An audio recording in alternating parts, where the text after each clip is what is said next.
Sorry. When did you decide to have that Med Okay. Plus vision? Yeah. So from the first one, we started strictly with drugs, and then customers will come in.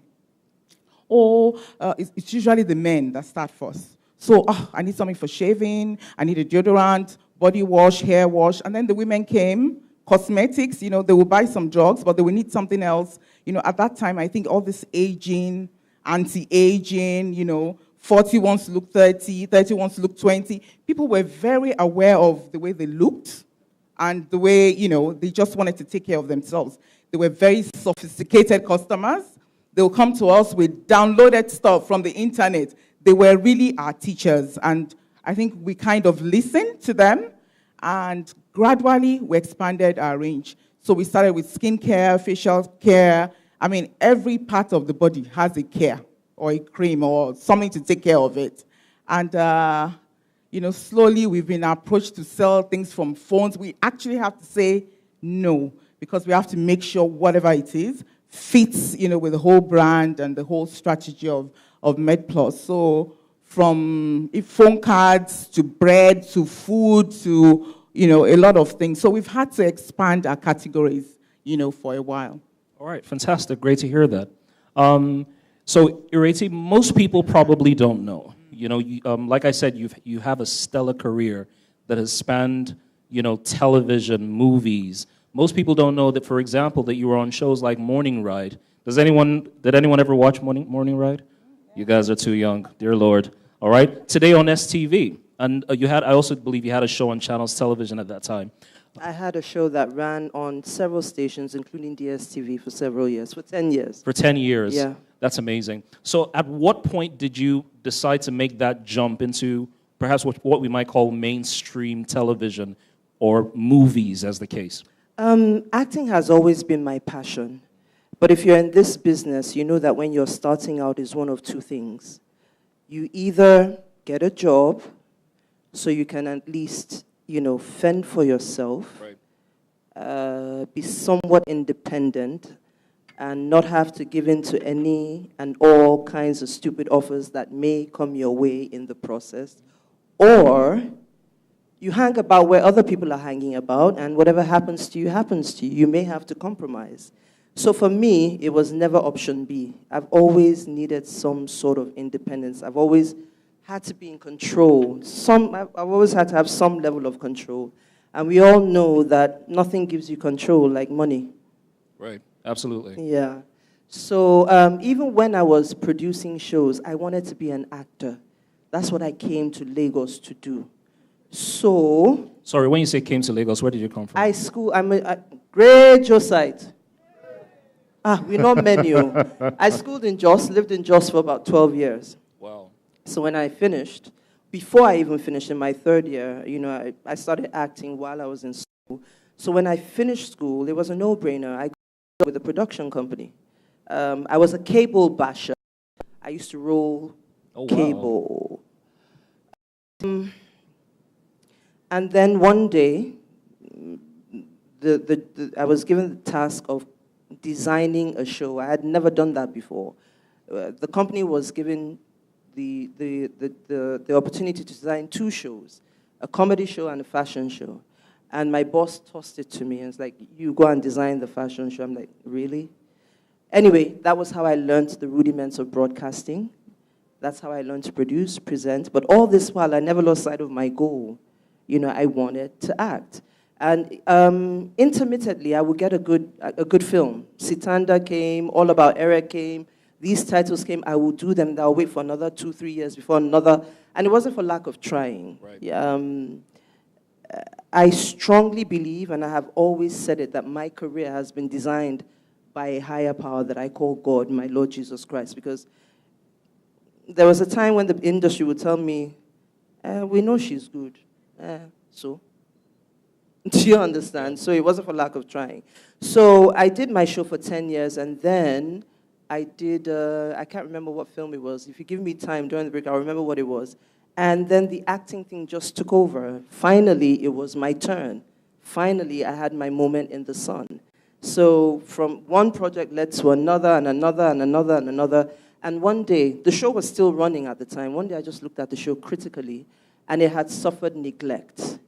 It didn't match, the quality of the show didn't match all the other work that I was putting out there. And I said, you know what, it's time to lay this to rest for now and let me pursue my first passion, the thing that brought me to Lagos, Right. which I've done for the last 13 years. 13 years, ladies and gentlemen. That is incredible. That's amazing. Joke, if I may ask, so, you know, in this hall today, there are probably a lot of 20-year-olds or maybe 20-something-year-olds. If you could give any advice to your 20-year-old self, what advice would you give? Okay. 20-year-old self. I was still in university then. So I would advise you graduate first. I don't know how many of you are still in school. How many people have graduated? Oh, yeah, that's a lot. Young graduates. Okay, so you have to be focused. Some people said they are not young again. Oh, my God. Okay, so you have to be very true to yourself. Know who you are. You know, knowing who you are is not that easy. Right. You know, it's really, sometimes it takes some people 50 years, some people 70 years, but you must really focus on who is that person that you are, and try to be the best expression of yourself. When they ask me, how come you stayed in it so long? You know, I look back, and I do have staying power. I have staying power because I think it's part of my own natural gifts that God has given to me. So it's patience, it's persistence. I don't know how many times you've heard that word today. It's endurance. It's being very committed. Being committed, perseverance. You know, just take it in. And a lot of the things I'm saying will not only help you with your future goals, but also, I don't know, some of you are looking to get married soon, the ones that have graduated. With your marriage, it helps in everything. So it's that personality trait. You know, you have to find out that God-given gift that you have. And that gift must make a room for you. It must make a way for you because it's God that has given it to you. So I have that ability to just, you know, yeah, I have my downtimes, but majority of the times, I really focus on what I have to do. Okay. And that would be my advice to you. All right, fantastic. Ireti, same question. What I would tell my 20-year-old self? 20-year-old self. Ireti, it's okay to say no. It's okay not to go with the crowd. Spend more time with yourself, darling, and go with your gut instinct all the time. That's amazing. Come on, guys. Put it together. Come on, people. Put it together. All right. Remember, if you have any questions, please pass them forward. We'll make sure we go through them. Ireti, let me ask this question. So, young people, they say, are very impressionable. So, in the season where accolades are reigning, in the season where everybody wants to get assurance, what's your story of, allow me to use the word, apprenticeship? Because a lot of people talk about accolades, they talk about assurance, but many times they don't see the grind before that produces the accolade. So my question is, do you have a story of some sorts of grind? I know you alluded to it by being a cable basher and things like that, but could you tell us a bit of your grind? I served, though. I served well. I served well. I was a production assistant. And what does that mean? It sounds sexy. What does that mean? It's not sexy at all. The real word for it is that you're a dog's body. Go fetch. You're a gopher. Gopher is a short term for go fetch. An actor has a headache, go get Panadol. An actor doesn't feel like working, go talk her into it. We need cable. Go fetch. Right. There are some actors who, I don't want to do it, Timaya. Please do. No, who 23 years ago were absolutely dismissive. Do you understand? Right. But they see you today and they go. Absolutely. Absolutely. So it's called paying your dues. You start from the bottom up. It's very easy to become popular or the it thing. Hey, I mean, Big Brother ended, what, last month? Yeah. They're still all over the place. But my question to you, or what my statement to you would be, okay, let's have this conversation in 20 years' time. Right. And the only thing that will give you longevity is if you have character, if you have a strength of character. And you can only build character through the grind. Right. Because it's not just the craft, it's also your state of mind. I like what you just said. You said it's not just the craft, it's the state of mind. I tell young actors every single day that talent will get you into the room. But that's not what's going to keep you there. Right. What's going to keep you there is your attitude to work, your ability to be a team player.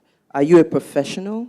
What is your, do we even like you? Are you the kind of person that are you divisive? Right. Are you a negative type of diva? Because incidentally, a lot of people don't know that the word diva doesn't mean someone who is badly Negative, yes. behaved and nasty. Yeah. A diva, the original term of a diva is an opera singer, a very successful opera singer, someone who, a performer. So all of that will determine how far you go.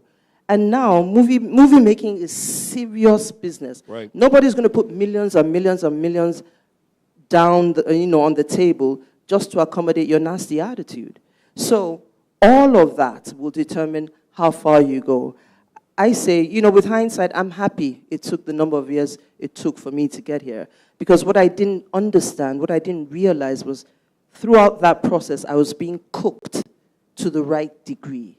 So today, I stand in a position where if a producer says somewhere, Kai, that woman Iretido was very badly behaved, the next thing they're going to ask the said producer is, what did you do to offend her?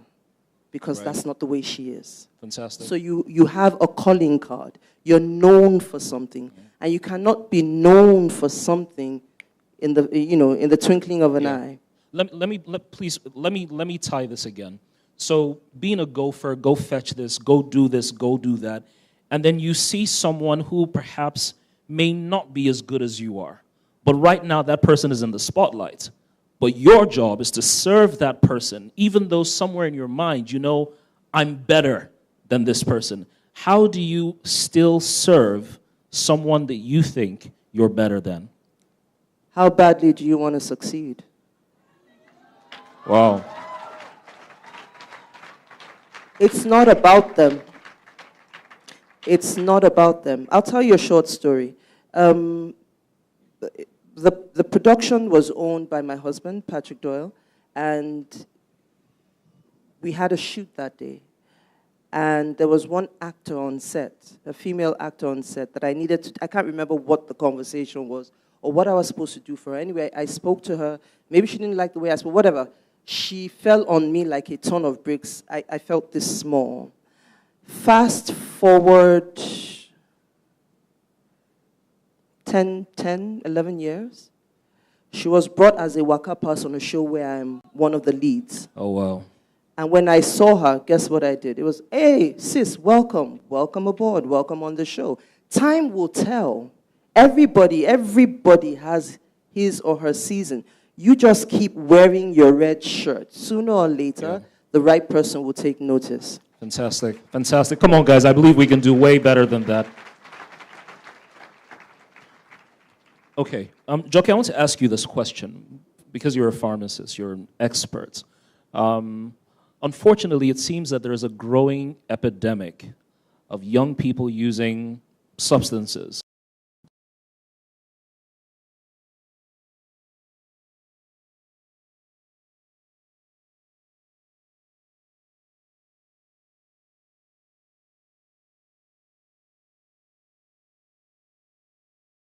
Or protect our young people from those kind of abusive substances. What do you think we could do? Okay, I think a lot of awareness is important, and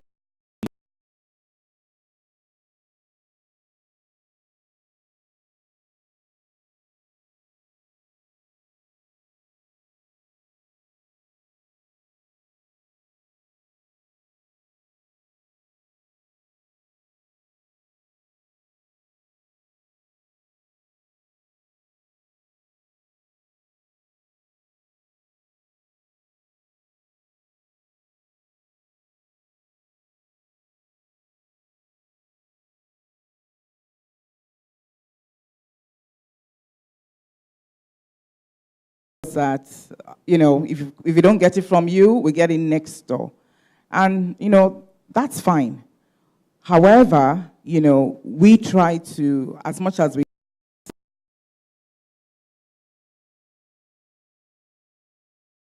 if you even know, sometimes they probably just don't know the damage these things can do to Could them. you tell us some of the things it does? I mean, some people may have seen that BBC video, some people may not have. Okay. So what are some of the side effects and damages of...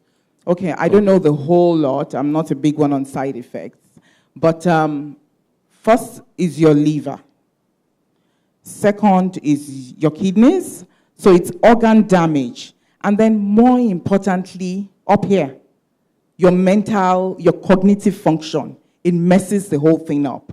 And that's usually the difficult one to correct. So once it's messed up here, there's almost like no hope. So, it's really important that we take a lot of these issues seriously.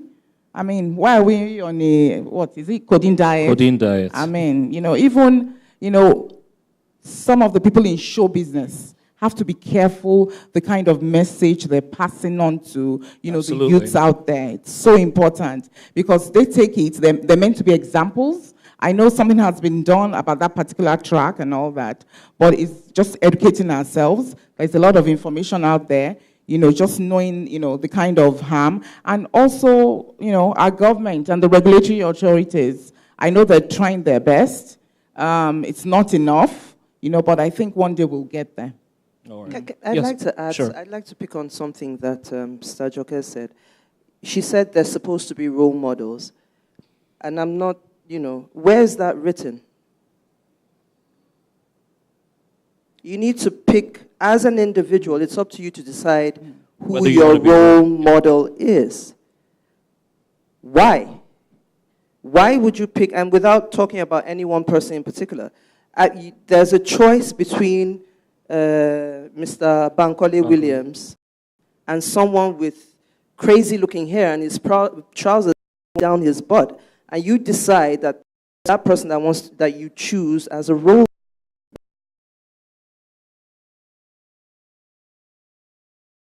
and your decisions. Right. We all have devices. We all go on Instagram. You decide what you feed your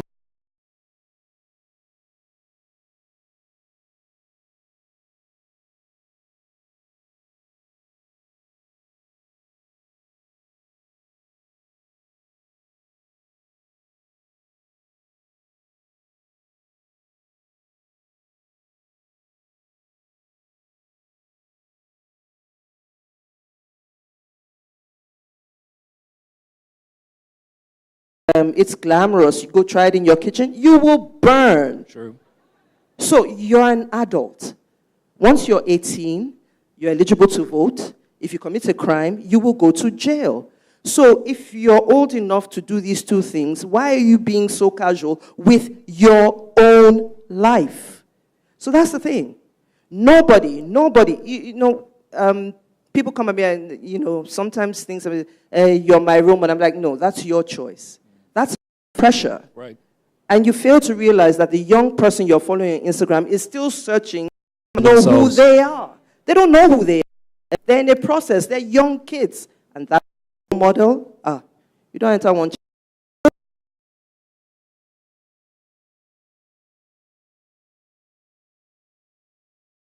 If you're on social media or watching this on any of our live stream, you can send your questions with the hashtag AskLYDA6. That's AskLYDA6. Erase, since you have the mic, yeah? I've seen you in some of my favorite movies.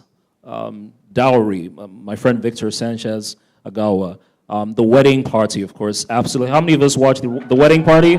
All right, so we got some fans here. Now, in those particular, movies, you're generally portrayed as this very glam, sophisticated, which of course you are, very glam, sophisticated, but very stern and very tough person. Anyone? All right. Are you like that in any way? Which part? The sophisticated or No, the stern? sophisticated, you got that locked down. We're talking about the stern, tough. I can be. Okay. And no.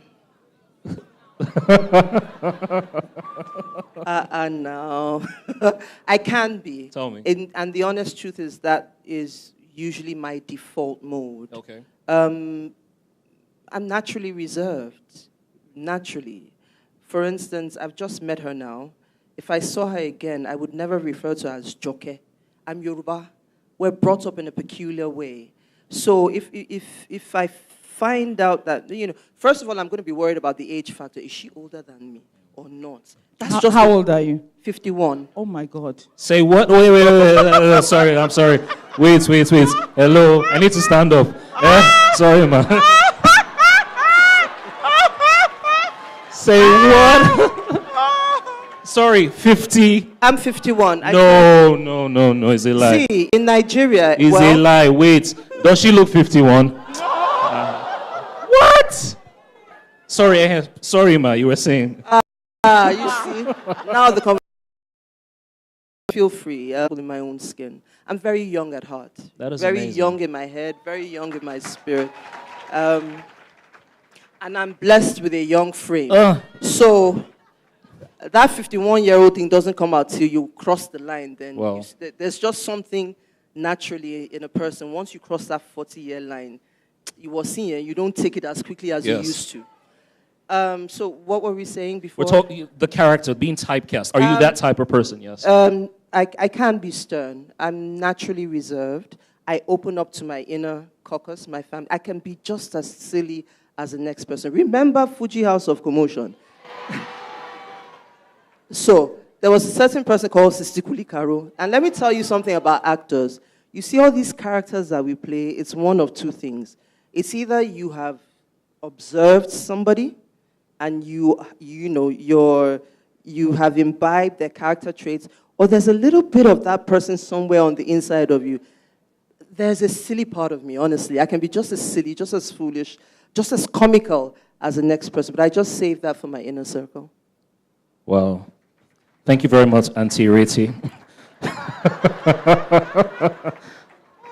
Auntie Joke?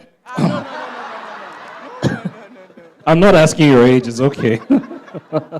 Now, you look like you're living your dream. The event is called Live Your Dreams. And most people looking at you will say, you're living your dreams. You're very successful. Has there been any time in living your dream that you felt like, you know what, why am I doing this? This dream is a nightmare. Have you ever had any of those moments before? Plenty of them. All right, so we have 39 stores.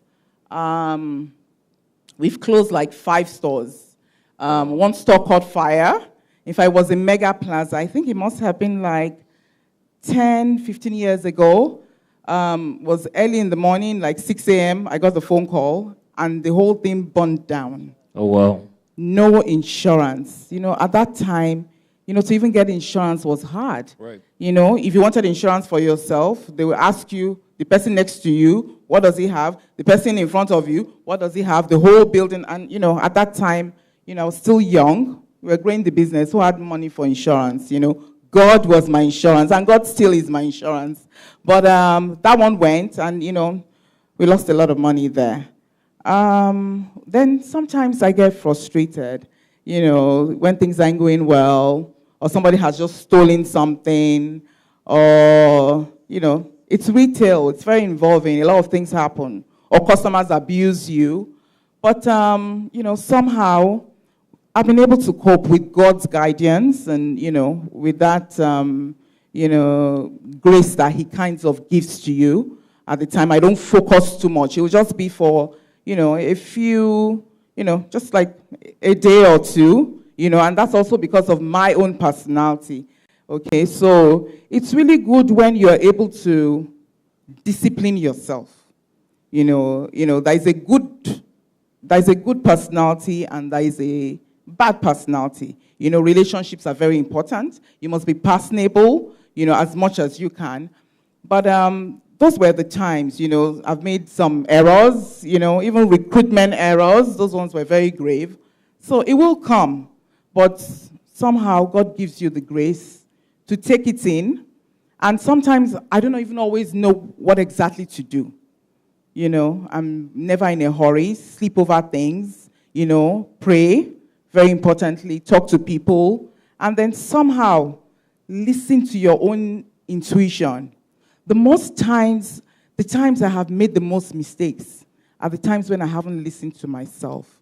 So if you have that gut instinct, you need to develop it. If you don't have it, pray for it, beg for it. I don't know how you're going to get it, because at some point you're really going to need it. You know, it's that inner voice. And you must listen.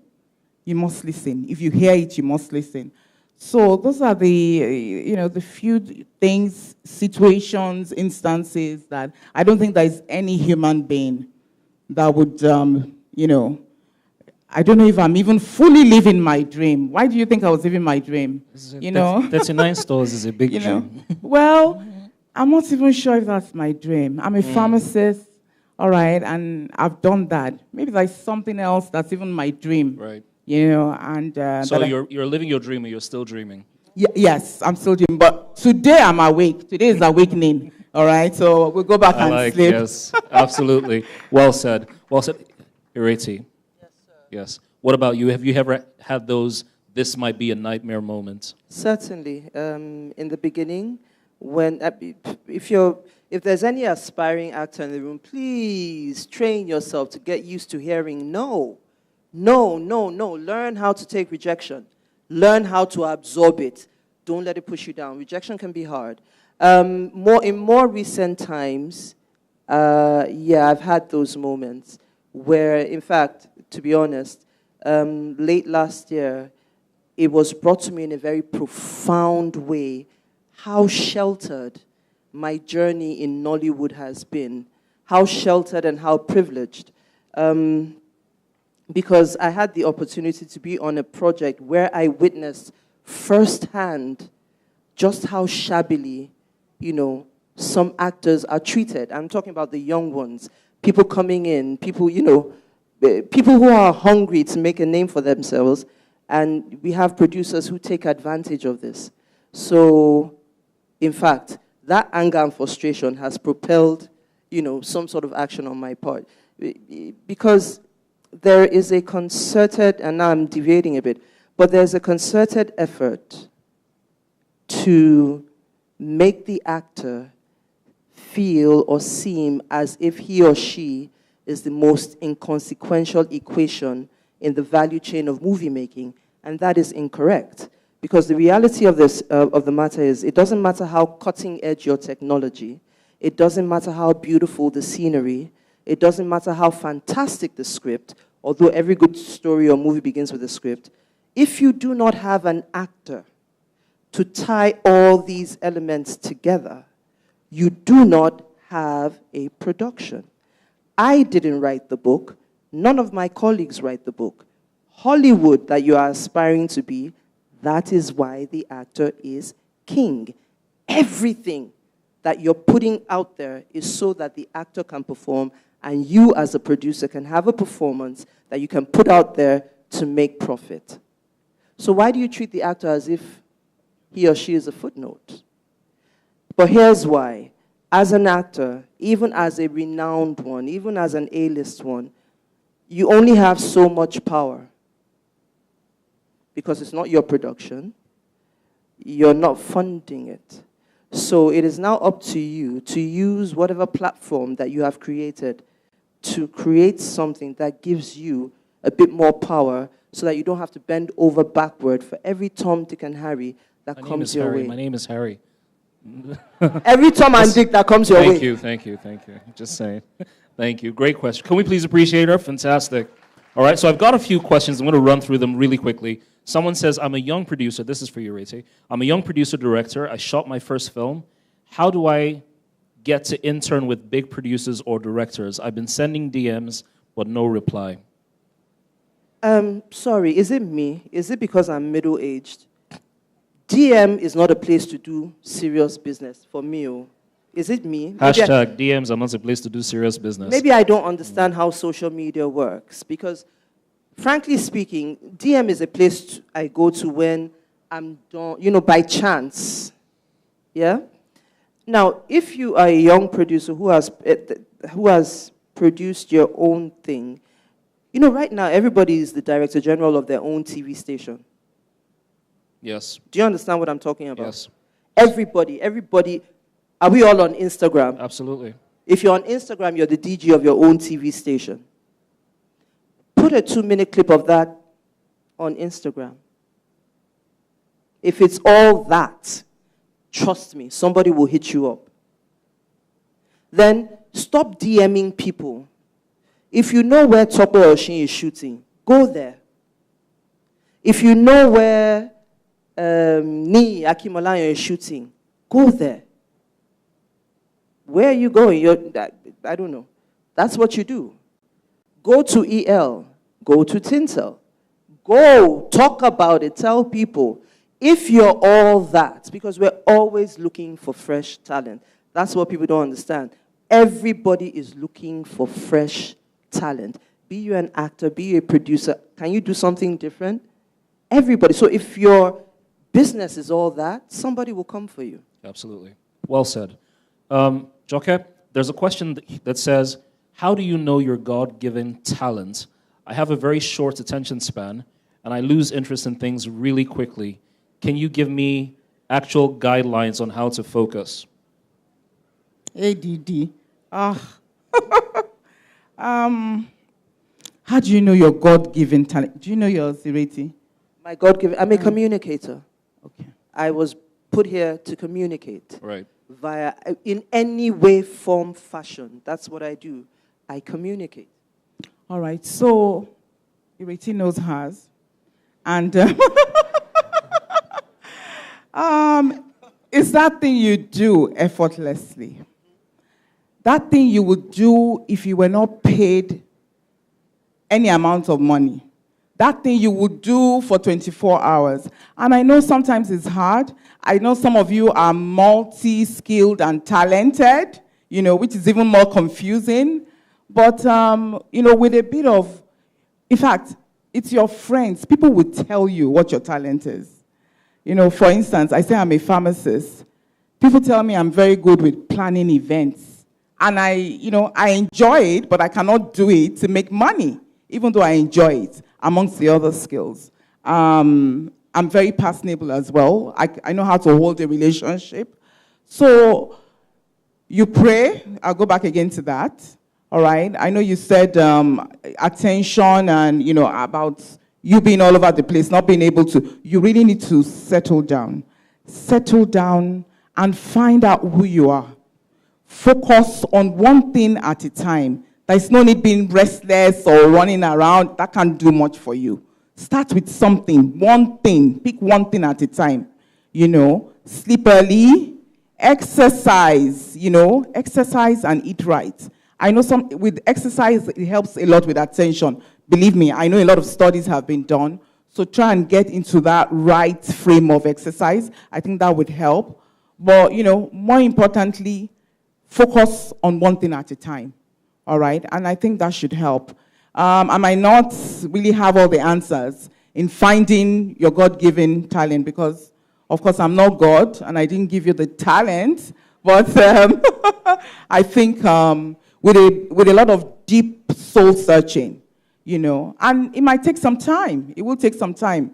Like I had said earlier, sometimes it's 50 years, but just at least know that you're towards that path of finding yourself. Okay, great question. Irezi, somebody has a question. She says, how can I achieve my dream as an actress?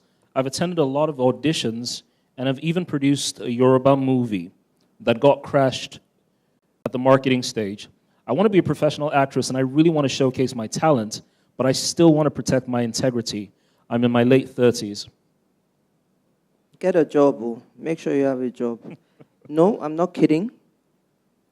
That's a bit counterintuitive. Some people say, go ahead, do your passion, forget about the job. No, you're 30. You're not 19. You know, sometimes, you know, I don't want to come across as what's the word now? Crude. No, not cruel. Short. Right. Or, you know, like, to be honest, we can be a little self-indulgent. When you're 30, nobody should be funding your dreams and passion. Wow. You are 30. Sorry, please say that again. What is 30? Once you're 25, and like I said to my daughter on her 25th birthday, that's the next thing we're doing is wedding. No? Yeah. Any other birthday you want? Wedding party. Not that she should have, get married immediately, but we won't be throwing birthday parties for you anymore now. What's that? You're 25, you want to have a party? Throw one, we'll attend. Straight up. Straight up. So if you're 30, you should have a job. You should have some source of livelihood so that you can sustain yourself and maintain said integrity. Because when you're hungry, when you don't have money, you will compromise. That's the honest truth. And listen, I didn't say go and, jobs are few and far between, I know. You might not get one that pays you hundreds of thousands or millions, but at least money to, take care of yourself, eat, transport yourself to an audition and back. Be able to say no when you're offered something that is beneath you. You need to get a job. And if you're still passionate about this thing at 30, and then there's also another thing, let us be honest and true to ourselves. Let me be honest with you. Broadcasting was a job for me. It was something I was doing till I make a break in the industry. I didn't even realize that what I was doing unwittingly was building a first career. Right. Because fame and fortune found me via broadcasting. Right. So in this, your pursuit of acting, have there been other things, other avenues that have opened to you? Walk down them. Today, I'm considered a triple threat. I can produce, right. I can write, right. I can act. Come on, people. Triple threat, ladies and gentlemen. So the only reason why I nearly said accolades. The only reason why I have those titles to my name is because I actually learned. I never wanted to be a presenter. I never wanted to be a producer. Why? I'm an actor. I was going to do 2-3 Waka Pass roles and have my first lead, and boom, success will come. It took 20 years. Wow. So, get a job, make sure you have some money in your pocket, young lady, and you need to be true to yourself. How long have you been pursuing this dream? Question number 1, no disrespect to the person who sent in this question. This question is to everybody. Do you have talent? Right. Are you good enough? The business is cutthroat now. Right now it's very difficult to put out a song that is not sweet. I did not say it does not make sense. Right. It has to be sweet. Right. Otherwise, you will not be successful. It's becoming more and more difficult to shove bad acting down our audience's throats. True. So, do you have the talent? If you've been pursuing something upwards of a decade, and you're knocking on 30, you may have to rejig your plan. Well, truth hurts. Truth hurts, right? Okay, this question says, what would you advise someone who's currently working in a well-paid job but doesn't feel satisfied with what he or she does? Should I leave my job? For what? I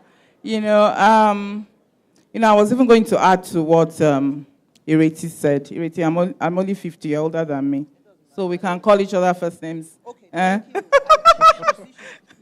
She's giving me permission. Yes. What she said about that getting a job, 9 to 5, it's not necessarily a bad thing. And it doesn't mean you can't still go back to, what you want to do.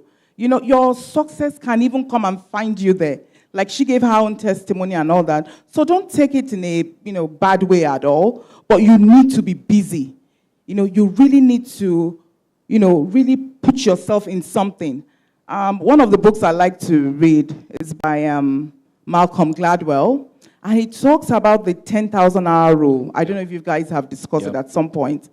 That thing is not a joke. It's true. You need to put those hours in, minimum, in whatever you want to do. I don't want you to give up, like that. Get a job, get a structure, get a process, get that discipline.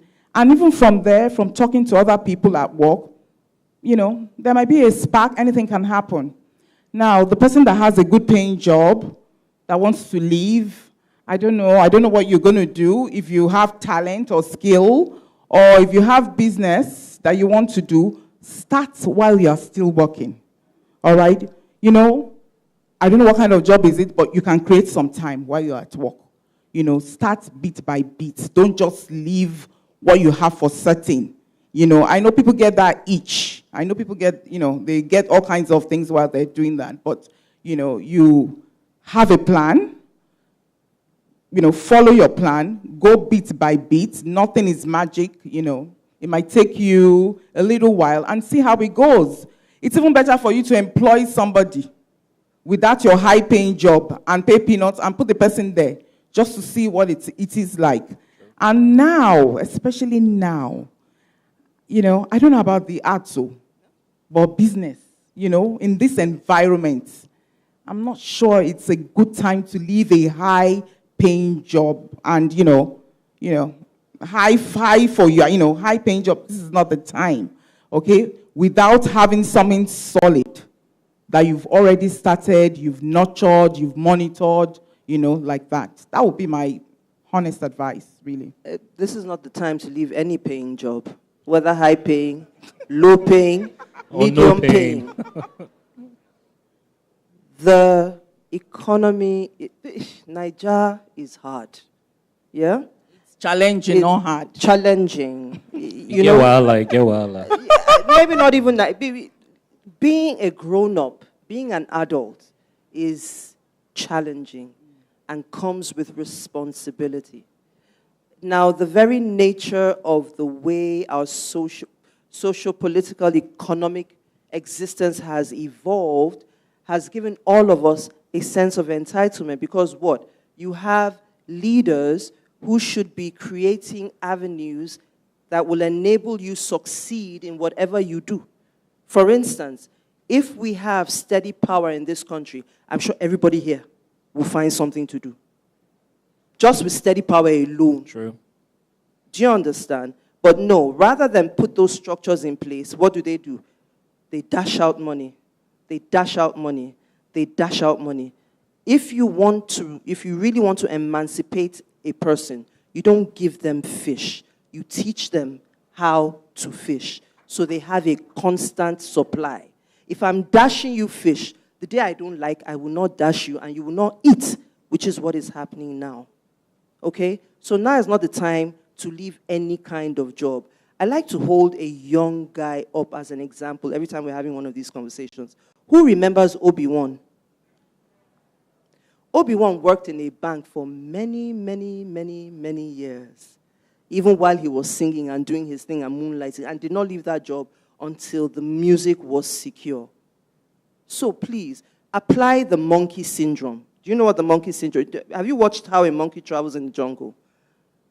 He holds on to one branch, swings, grabs the other branch with the other hand, and doesn't let this one go till he ensures that this one is firm. So that's what you need to do. Yeah? Apply the monkey syndrome. If you have so, it doesn't matter how small it's paying. At least you know that with your 20K, 30K, even if it's that little, you will eat. You will not become, a pawn in people's games. And I tell you what, I don't know whether it's because of what we've been through in the last several years, but Nigerians can be mean. We're not very kind to one another. We like to take advantage of people. Don't let anybody take advantage of you. And the first way to avoid that is to have something you're doing that can sustain you. If all it does is feed you, it's okay for now till something bigger comes. Fantastic, fantastic. Joke, this is a question for you, then we'll take one final question for both of you. What has been the motivating factor for you when things aren't going rosy? What keeps you going when things aren't going well? Again, it's God. I don't even know anything else. It has to be God. It is God. Because sometimes God helps you to keep you a bit very focused, all right? It's also the 500 employees I have. You know, even sometimes when I think, okay, you know what, let me just sell this business and go. Then I think of all the families, you know, that I'm supporting. 500 employees. Yes. Wow. Please, that's a huge Thank number. you. Wow, that you is know, amazing. It's pharmacists. We have at least 150 pharmacists with families, Wow. you know, a lot of them all married, you know, and the families, the support. So once I look at them, even sometimes I might get angry and yell, but that's very motivating. Now, with the customers, you know, they are there. They're also a motivator, but my biggest ones are, you know, the staff and employees of MedPlus. They've helped me out a lot. I have some staff that have been with me for 15, 10 years. You know, I can't say I did it alone. So finding that right partner, you know, finding people that you have a chemistry with, people that sometimes when you're tired, you know, they'll have your back or they'll pick it up from where you drop off. So I think those have been my biggest motivators. I must talk about my family. My children are somewhere in this audience. I have 2 grown-up boys. Shout out to the children. 26. Oh my God, he's right here. There he 26 and 25. You know, they keep me going as well. My husband, that one is my biggest cheerleader. You know, he's always been very supportive because when you're married, and I know Ireti, sometimes you know, I don't know whether you get this. You know, the men are not very supportive. My husband he actually created me into who I am. I was very timid, very quiet. I didn't like to talk, very scientific in my mind. I could only think in, you know, very linear. So he kind of, you know, opened me up. We started dating when I was quite young. I'm not going to tell you the age, but, you know, and he kind of, you know, always, in fact, these days he will say he's created a monster he can't control. So be careful how you support your wives, you know, but I think he's proud. He's very happy. And, you know, sometimes when, you know, those issues get really hard, you know, it's good to have somebody you can fall back on, you know, and, you know, that's it. Thank Well you. said. Fantastic. Final words. Joke, final words. Is there anything, you know, they say we're all wiser in hindsight. Is there anything that you look back in your life and you say, man, I wish I could do that all over again? Do you have that? And the same question is for you too, Ireti. Do you have that? Okay, looking back, you know, earlier on, Ireti was saying, oh, she should have said a lot of no's at the beginning. I don't know if that was it for me. I don't know what I would really change, because if I change anything, I won't be the person I am now. There's still a lot I want to do, though. You know, there's still a lot I want to do in terms of, you know, self-fulfillment. You know, this has even nothing to do with expansion or money or anything like that. You know, in terms of giving back and, you know, also find my own best expression of myself. So, changing anything, I don't know. I think I would do it the same exact way. Because really when I started, I was quite, I was young, and I was, I didn't know too much. I was very innocent, that's the word. And you need that innocence, all right? I went to business school at some point. But for me, and I hope there are no professors in here, it was too many analyses. Sometimes you can't do analysis paralysis. Right. You must, you know, the analysis must stop at a point. All right? You shouldn't want to know every single thing. I know, you know, we encourage, yes, soak knowledge. You must be a sponge. You must read about it. But don't focus too much. You know, don't focus too much on all the problems, all right? Let know a little of the problems, and that's enough. And then you move on. And it's almost like pay as you go. As you hit it, you solve it. Don't let that discourage you. I mean, today we're really meant to inspire you. And, we're also meant to be honest. So you know the struggles we really went through. So for me, in terms of changing anything, right now I can't really think of much. The things I still want to do, I haven't done. All right, I want you to note that. But I like the way I've started. All right, fantastic. Ireti, can we put our hands together? All right. Okay, I'll answer your question, but there's a caveat. You can't ask me. There are no follow-up questions No after follow-ups. answer. Scout's honor. While acknowledging that, I am a product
most reliable. Guys, let's appreciate him.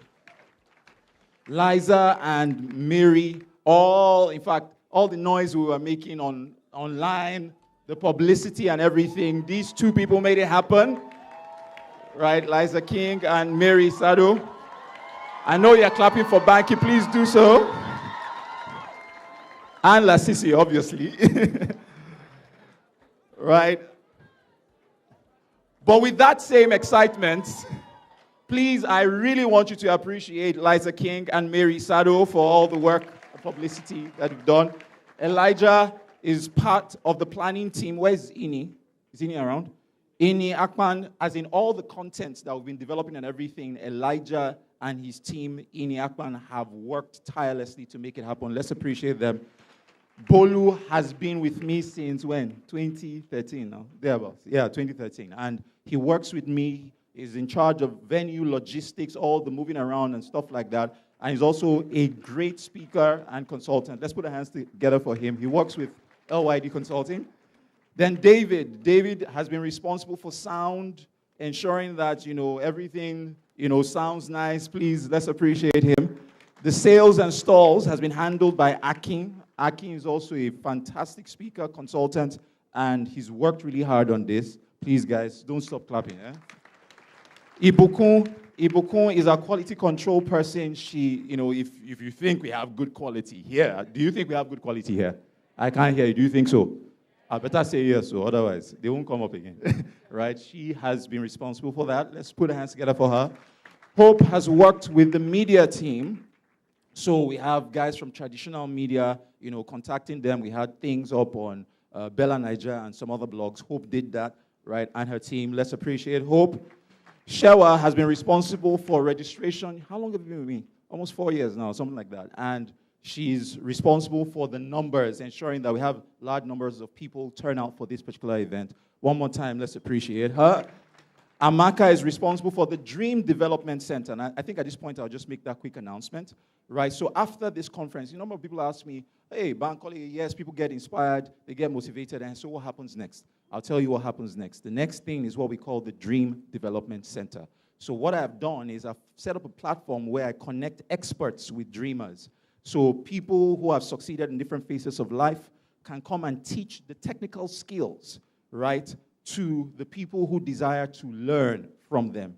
So DDC starts, the Dream Development Center. We're starting with photography and digital marketing. We have incredible people on our faculty. So you might want to just check out the brochures that have been given to you. If you want to be a part of that, the details on how to register is there. The program lasts for 2 weeks, and we have interesting people on our faculty. So I think we have just a few slots left, so please make sure you read the brochure and you can sign up for DDC. The person who has championed that is Amaka. Let's put our hands together for Amaka. Then Jordan. Jordan is responsible for our video content. So some of you saw some of the videos that we did and things like that. Responsible for managing all the videographers, all that. Jordan has done an amazing work so far. Let's appreciate Jordan. Then Omo is responsible for the program and the projections. And you must have been seeing him walking up and down, calling all the artists to be sure that everything is perfect and in perfect condition. And he's done really great. Guys, I know you're tired, but don't stop clapping. Right? Then Benga has been an incredible support so far. Right? He's in charge of finance, ensuring that, the money to make this thing happen. Who paid to come here, please? It was for free, right? Guys like this, Benga made it happen. Please, guys, let's appreciate everyone. Then Ini is here. Ini is in charge of content, always churning out every day, different loads of content. Incredible writer. Please appreciate her. I hope I've spoken. Yeah, and one of our members, Chizoba, today is actually his birthday. Where is he? Has he gone? And the guy is walking outside, traffic and security. Whenever we're looking for volunteers, nobody wants to go there. Nobody wants to be in traffic or security because these guys miss out on the action, right? They're out there ensuring that everybody's secure, right? In his absence, please, let's appreciate him, right? Now, this team of people, they are special, they are dear to me. See, if you need to do business, come and see them. They will help you. If you think we've done a great job, these are the people that you need, to deliver on those things that you have to do. Finally, one more time, please. I appreciate all of them, even as they go down stage. Okay, yeah, okay. All right, can we appreciate Bankole Williams? Thank you, sir. All right, have you had a good time so far? I need some feedback. Have you had a good time so far? Have you learned something new? All right, I like how Auntie Reti dealt with some truths and delivered some tough truths, but how many of us know we need to hear the truth? Yeah, I was going to say sometimes, but it's actually all the time. All right, so I've got a couple of announcements here. I need you to please pay attention. For the audio downloads of all the panel sessions, please go to the back of the auditorium at the end and meet Daniel. You don't need internet to download it. Just meet Daniel and he'll hook you up. Also available for downloads, we have different programs by Bankole Williams that will really help you in your career and in your business. And in appreciation of your coming for this event, Bankole Williams is going to give out a free copy of his book titled Engaged to a Job I Hate. How many of you can relate? Oh, sorry, you don't have to raise your hand because some of you are still engaged. I was engaged to a bank job I hated for 2 years. So that book connects with me. All right. And then to download the book, you can download it right now. The link is bit.ly/BW free book. See me later on, and I'll give you the link in full. I know all of you cannot wait for our final session. And before I bring up our panelists, I'm going to bring up on stage someone who's thrilled us already, and he's going to be here for just a few minutes. He just wants to give a final shout out to you guys. Welcome back on stage, the one and only fastest rising comedian in Nigeria forever. Pretend that I'm telling them the truth now. What? You call me fastest rising. I'll be East. I've been rising for 4 years. That's how one guy rose to the top. They deflated him again. There's a round of applause for all the speakers. When we started, we were clapping since, so I won't beg you to clap. Because so far, what we've learned today, they've told you so many things. Many of you want to sack your boss. And they've told you to serve. I know a guy reading Sack Your Boss. As he went to work on Monday, they sacked him. The man said, before you sack him, make I sack you. As we speak, he's selling gala in traffic. No, it's the reality. Everybody now wants to be CEO. For no reason, no, just now when they write your name, Ifeanyi Chukwu Mba, they write under CEO. You will see wahala. No, it's the reality now. So you have to serve. You think there is work in this country. That one say he has a good paying job. He wants to know whether he should resign. My brother, I have a neighbor that if you want to resign, call me. We will help you facilitate it. They will even sack you. They will employ my neighbor. I looked for a job, no jokes, to the point that I applied for the post of a sales girl. Oh, you think I'm joking? In Enugu State, I was trekking. You know those kind of trek you trek under so your shadow will enter bus and leave you? Because your shadow knows that you want to die. I now saw post of sales girl vacancy, apply. I went home, wrote full application letter, submitted it. The man was not the one I submitted. So he called me in the evening. So I knew he was the man. So I changed my voice to a lady's voice. Say hello. I say hi. So I went to the office the following day. The man said, who are you looking for? I said, sir, you called me yesterday. The man said, you. Why would I call you? I said, sir, I was the one that you called that applied for a job. He said, no, I called the girl. I said, sir, I'm the girl. When he saw that I was serious, he now gave me the job of a cleaner at a fast food. Yes, cleaner. I clean. Have mop floor. Wash plate that I did not eat from. Hey, God. I washed to the point that I had to advise myself, Oh, but the way you are going, you will soon wash yourself out of life. I was seeing death coming. You know what it means to wash plate for 4 hours? You are standing. It's not to wash one plate, too. You are washing plates. You'll be praying that people should not come and buy food. They were wondering, this fast food is not moving forward. It was my prayer. I can't kill myself. Why would somebody come to work by 7 and wash plates for who I offend? And I'm not eating, no. As you are watching, you just see trailer load of plates. God, why is it? Why? So people don't eat at their houses anymore. Must they come and eat at fast food?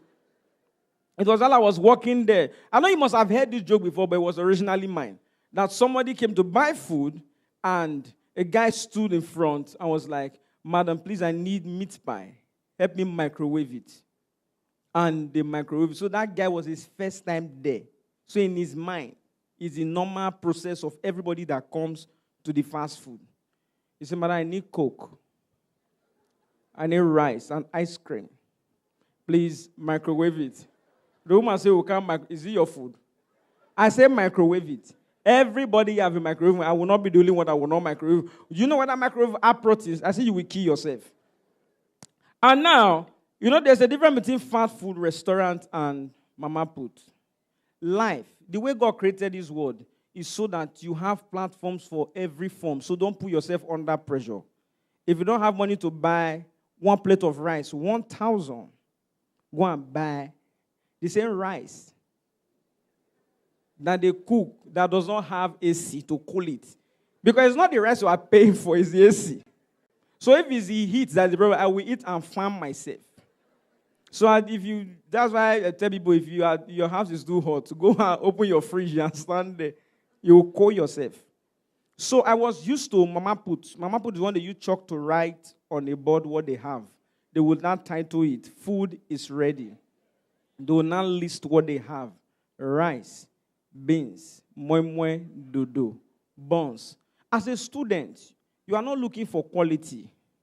You are looking for what will sustain your destiny. Because I grew up from a house where our only food was beans, thanks to my mother. Because beans, once you eat beans, all you need for that day is one water. 1 hour later, the beans will resurrect. It's called resurrection method. You would think your stomach is full. You don't know see your life remain 1 bar. So poverty, I just went to buns, moi moi. I was convincing myself that buns and moi moi can work. But my body was saying no. My mind was saying, "Not be fool, I can't die." I said, "Madam, what do you have? You have buns?" He said, "Yes." I said, "How much?" He said, 10 naira. I said, "Good." What of moi moi? He said, 20. And I had 17 naira. I said, "Madam, give me 2 buns, 2 moi moi, 1 pure water." The woman looked at me. "Which kind of food is that?" I said, "Now your belly."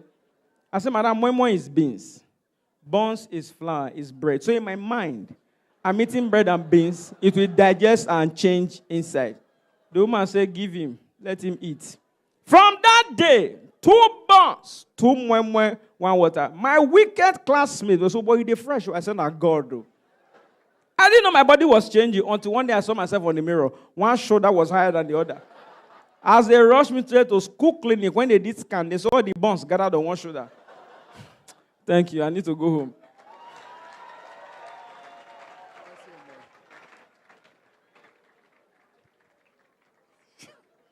Please give it for Forever one more time. This guy brought tears to my eyes, man. Wow. All right, but moving swiftly into our final session for the day, and these are 2 people that I'm eager to, sit down and listen to. The very first one, I met him last year? Yeah, last year for the first time in person when I was the producer on a talk show. And I always watch all the celebrities that come through that show, how they treat the crew, because everybody saves the niceness, the smiles, and the respect for the host of the show. But once it's out of sight, they show themselves. You understand? But he was very polite, very nice to everyone. And I was like, wow. This guy, he's as cool as it seems. And I'm really, really happy to see him here today because for Bankole Williams and I and our friends, we've been beefing this said person for a while because Bankole Williams is the only Banky W we know. Until one person came back from America and say he's the real Banky W. Say, hello, we go back. We have been championing this name. but the thing did not trend. It's not who knows the most, it's the person with the loudest voice. So in Nigeria now, there's only one Banky W. Bankole, you got to using your full name. It's okay. Yes, I'm happy to see Banky W here. And then the second guy, I cried 2 days ago. As in, I was wiping tears. See, there are many Instagram comedians, there are many. But there's one guy that I'm loyal to. And it makes me look forward to Sundays for another reason apart from church. Because in the afternoon, there will be one video about Brashegin. This last one was epic. Where Brashegin's mother was saying, "You're like a son to me." Say, my mother is in Songo. I don't know. So in honor of this guy, I have to do my favorite Laisi Elenu joke. The favorite, the one that made me, I think that's the first one I reposted and I followed. And it goes to us. Hello, everybody. Something just happened right now. Laisi here again. Lagos, we can't walk. Calm down. You are not hearing. Now you have scratched my baby. And this, I'm coming. Let me park. They are going to hospital today. This idiot that God will help me to punish is now bringing handkerchief and hydraulic oil. If that dirty handkerchief touch my car, can oil clean hole? See what you've done to my baby. Oh. Okay. Let me tell you the truth. It's not my car. Oh, God. I know. This guy has killed me many times over. We should pay to follow you on Instagram, my brother. Believe me. All right, and only one person can moderate this session. So please welcome back on stage the convener of Live Your Dreams Africa, Bankole Williams. And pay attention to the multimedia screens as we introduce our panelists who you already know.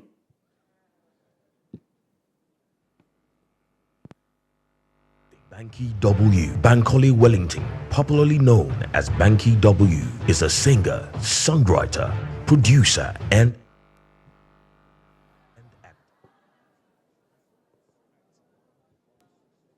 It's our political opponents. Please bear with us.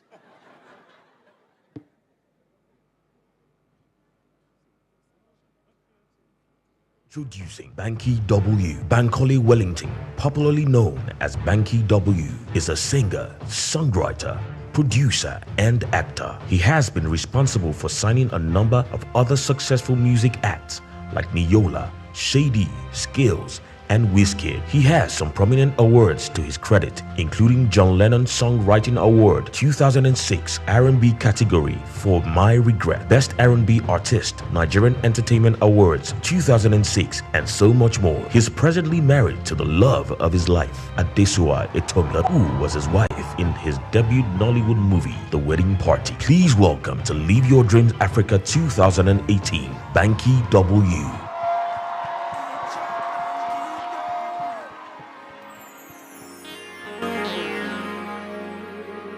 What are you capable of? The way you put in work on the dance floor, mommy, like Calm down. That's not why we're here. Calm down.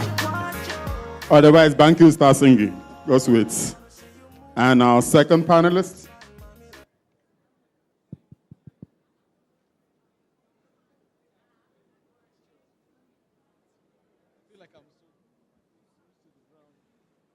Hello everybody, Lysis here. They just some just happened right now. I'm so angry right now. Honestly speaking, some.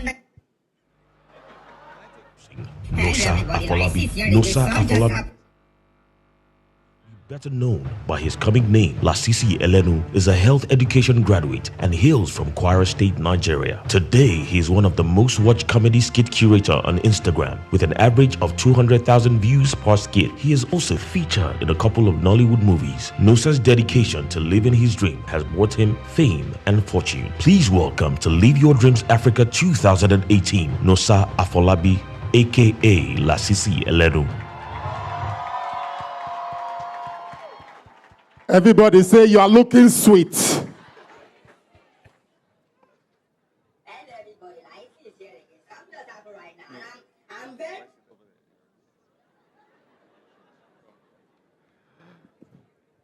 Finally. Wow, it is indeed an honor to have you guys here today. So I think we should just go straight, into the matter. So I think I'll start with Banky. You called your name first. Good afternoon, everybody. I just want to say thank you to my namesake, Bankole. We can share the Banky W if you like. And I also want to say this is very encouraging to see. I know you guys didn't pay to come here, but you're also giving up your time, your energy to spend all of this time in this hall. So congrats to you guys for taking it seriously. Thank you very much, Banky. So I know you started singing in a choir, right? I think at what age, like 5 or so? Okay, so from an early age, did you really see music as a passion for you? And did you see all this happening? Or did it just happen? Did you just stumble on it? I started singing at around 5, 6 years old. I probably joined the choir officially around the age of 10. But as far back as I can remember, again, when I was about 5, 6 years old, I was always in love with music. I was always into music. I was always into drama and acting. I used to write and direct the school play when I was in secondary school. So it was always a dream. But of course, you are going through life, you're getting your grades, you're going to school, you're doing all the things that life requires. And then it was probably when I was in my 3rd year of university that I sat back and realized that, listen, I've been saying I want to be a musician all my life, but I hadn't done anything about it. I'd never even set foot inside a recording studio. And I think that was when I was like, when you're young and your parents are telling you about when they were younger, and they say, oh, I used to do this, I used to do that. And for me, it was like I didn't want that day to come that I'm 45, 50 years old, and this thing that I've wanted all my life, I've never actually set foot out to do something about. And I think it was at that moment that I said, okay, it's now time to start focusing on it, and I started saving money with my best friend for studio. Fantastic, beautifully answered. Let's put our hands together for Banky. Okay, so I'll move to Lasisi. Okay,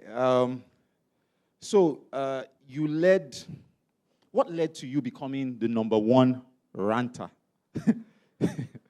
in Nigeria on social media? Was it intentional or did you stumble on this? Let me copy Banky W. Hello, everybody. Like, it's here again. Some just happen right now. Before they say I don't have respect. Okay, being the #1 ranter in Nigeria, I actually gave myself that name. I don't know if people even believe it. But so far, it was not planned. It was not intentional. I had no idea it would come this far. For me, it was more like a joke. Life happened. It was not my plan. People say they are living their dreams. This was never my dream.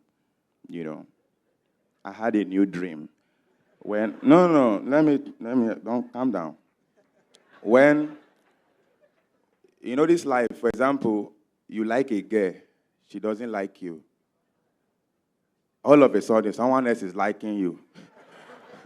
I pity you if you don't like her back. So I saw that Lasisi Elenu started to have head. So I said, okay, I have a dream now. So I followed and I pursued that dream, and that's why I'm here today. Y'all are listening to me. Wow. So let me just take you up on that. So what other professions had you considered before you stumbled on ranting on social media and it became big? Radio, and singing. I used to be an artist. I don't like to say used to because I still have the passion for it, and I know in time I probably would, still get back into it. But radio and music, I'd done that for a while, but market not say, it's life. It was hard. It was.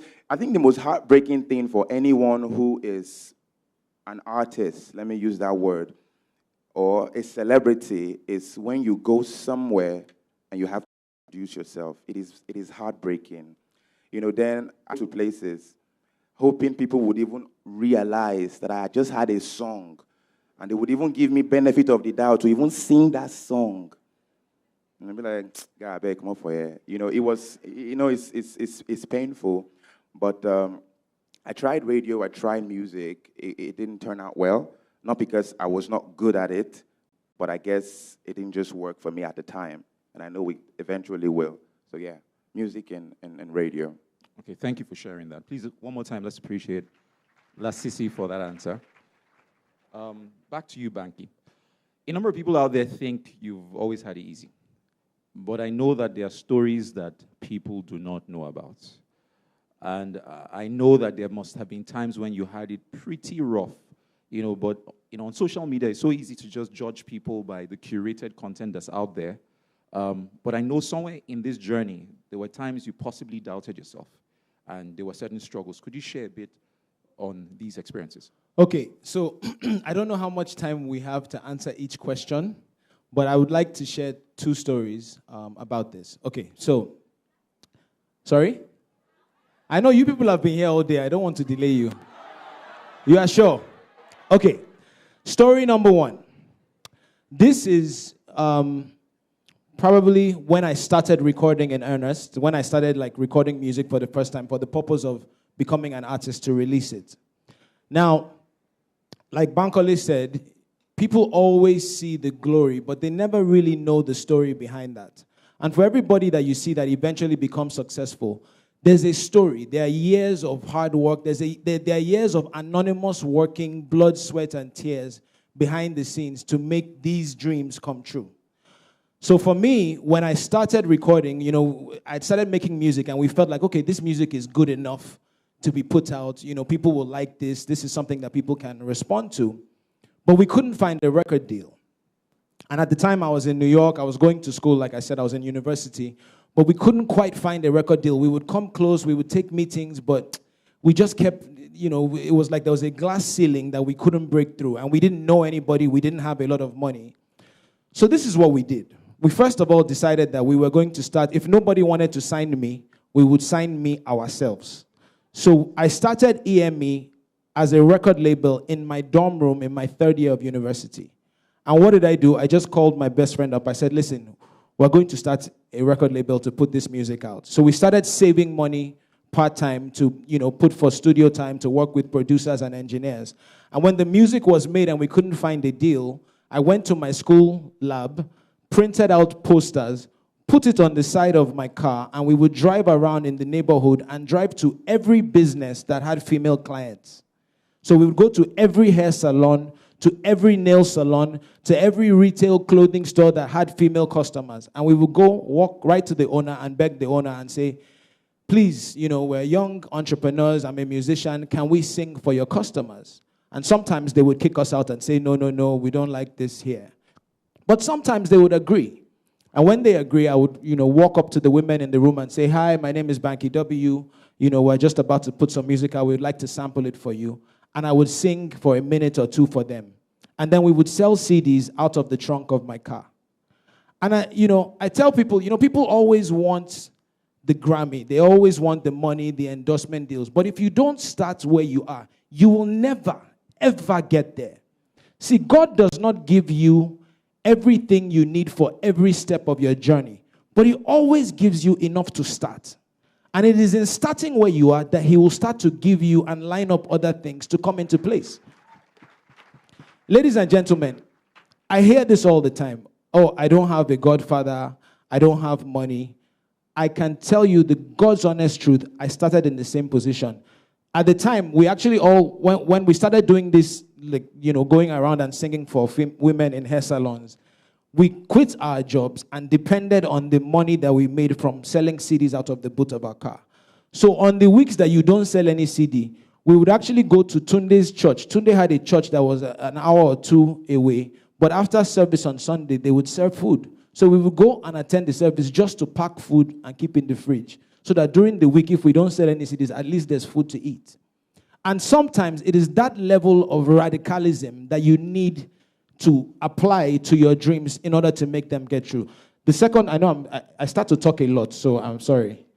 The second part of this story is when I had moved back to Nigeria, right? So, you have these dreams. You have these, I'm going to be the best, I'm great, and so I had this album and I said, it's going to be the best album ever in Africa. It's the Mr. Capable album. I don't know if anybody remembers that album. So I was moving back with the intention to put it out, and I thought I was going to be the #1 artist ever in African history. Except that you come back and you put the music out, and it doesn't really have the results that you expect. So I'm grinding what he just said, what Lasisi just said about having a song out and, nothing to show for it. That's exactly the position I was in. So I'm here, I'm hustling. I had spent all of the money that I had saved from my engineering job in Yankee. I had spent it on music videos, on marketing, on promo. We used to arrive to events so early so that they don't kick us out. We used to arrive so that we can get in before they start bouncing people, right? So now, this is the year 2008. So I had gone through 2008 really hustling. But, in our business, your fame comes before your fortune. So they start to know your face, but you're not really making money, right? So I'm in that position, and I'm grinding, and I'm broke to the point where I was now borrowing 5K every Monday. Borrowing, but I never paid it back. But I was borrowing 5K every Monday from Segun Demore just to put gas in a car and to put credit on my phone so that I could get around Lagos and push. By the way, this car had broken down on, it was a gift from Segun. It had broken down on every major road in this Lagos. Third Mainland Bridge, Awolowo Road, Oregon, anywhere that you can imagine that I was, this car had broken down. And every time the car would break down, area boys would come and be like, what happened? And so I was at a place of frustration because I had spent all the money I had. To the point where I was borrowing 5K weekly. So I went to church, 31st night, December 2008. And I prayed, and watch night now, you pray your goals for the year, God, you have to, I wrote my prayer points in my Bible, that this music thing, I feel like this is my calling, I feel like Nigeria is where I'm meant to be, but it's not working. God, please do something, your 31st night prayer. And on leaving the church, I got accosted by armed robbers. Now, to paint the picture properly for you, I was at a point of serious depression, because I had spent the entire year struggling to make this music kick off, and nothing had happened. So I was broke. My car was breaking down everywhere. When you go to church and you are crying to God that this thing, this thing is supposed to happen and it's not happening for me. And after that service, literally, I did not get home. Armed robbers got a hold of me. It's a long story. I don't want to bore you. Beat me up, put me in the back of my car, drove me around. It was like the worst 45 minutes of my life. Cut a long story short, I got out safe. I'm still here, so they didn't kill me, thank God. But now, you can imagine my state of mind now, because it's like, after working so hard all year and being broke and spending everything you have, and then you now go to church to pray that God should turn it around, it now becomes worse than it ever was. Now, a few days after this, the caretaker in Shegun's house got drunk, entered this same car that I got robbed in that breaks down all over Lagos, scaled over a gutter and lodged the car in a neighbor's wall with a NEPA pole on top of it. So now I'm broke, I'm depressed, my music is not popping, I've prayed to God, I've now been robbed, staring down the barrel of a gun for 45 minutes. So, and then now my only means of transportation is done, right? So you can imagine that at this point, this was... See, I've dealt with things in my life. People know that I've had a few surgeries on cancer and so on and so forth. And usually, I'm a very positive, I'm an optimist. It's going to get better. It's going to work. That's just I have faith. That's the way I choose to operate. But I don't think this moment was probably the most depressed I'd ever been, because people had warned me, don't go. This music is not going to work. So you start to hear all of those negative comments. They said you shouldn't do it. It's like Jonah in the Bible. They say you should not go. Sure, you went. Now you are in the belly of the beast. So I had gotten to that place. You know what that place when you are really depressed, where it looks like there's no hope. And so I'm in this place. And sometimes, ladies and gentlemen, there's a good thing about hitting rock bottom. Because when you hit rock bottom, you know that there's nowhere else to go but up. So when you hit rock bottom, it is important in that moment that is when you decide not to let go.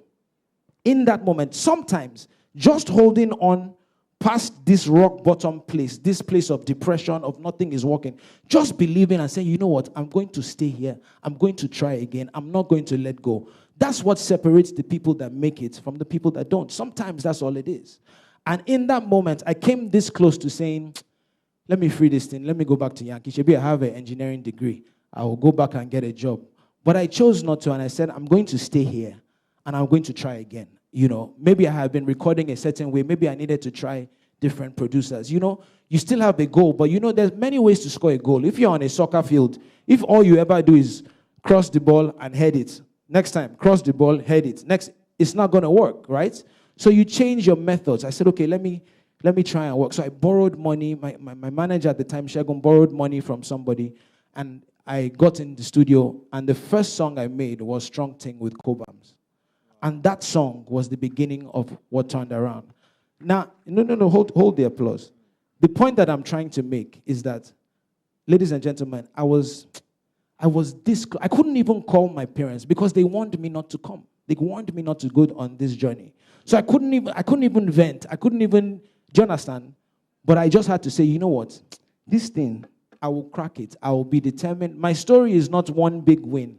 It's just a story of determination, of saying, you know what? I believe in God, I believe in myself, and I'm never going to give up on those two things. And until this thing happens, I will be here and I will work myself until it works. And that's why I'm here. Wow. Guys, please, he deserves some accolades. Wow. That is amazing. Okay, I bet your parents are super proud of you right now. Okay, to Lasisi. I'm sure there must have been moments where you doubted that you would have that big break. And there must have been times when people gave you negative feedback about maybe your work. You know, tell us a bit about those moments and how you were able to surmount all of those challenges to keep going up until this point where you have broken free. Okay, well, the truth about it is that, can you please just stop what you are doing? So, yeah, when I started making videos, even though I had a couple of friends on my WhatsApp stories, because that was where it started from, I would make posts there, and some would be like, they liked it, and some days they wouldn't even comment. So sometimes 4, 5, 6, 7 days, I wouldn't even make a post till I eventually created an Instagram account. So then I had more people who would look forward to my post. But then again, there were days I would have 23 views. And I'm like, 100 people, they follow me. 23 people are viewing it. Okay, what's happening to the remaining 60-something people? They don't like the video. I will start giving myself hope. Maybe they didn't have data, or they are at work, or hopefully when they close, it's rush hour. I will not be saying, rush hour. Later in the day, they will watch the video. But there were days my views were terrible.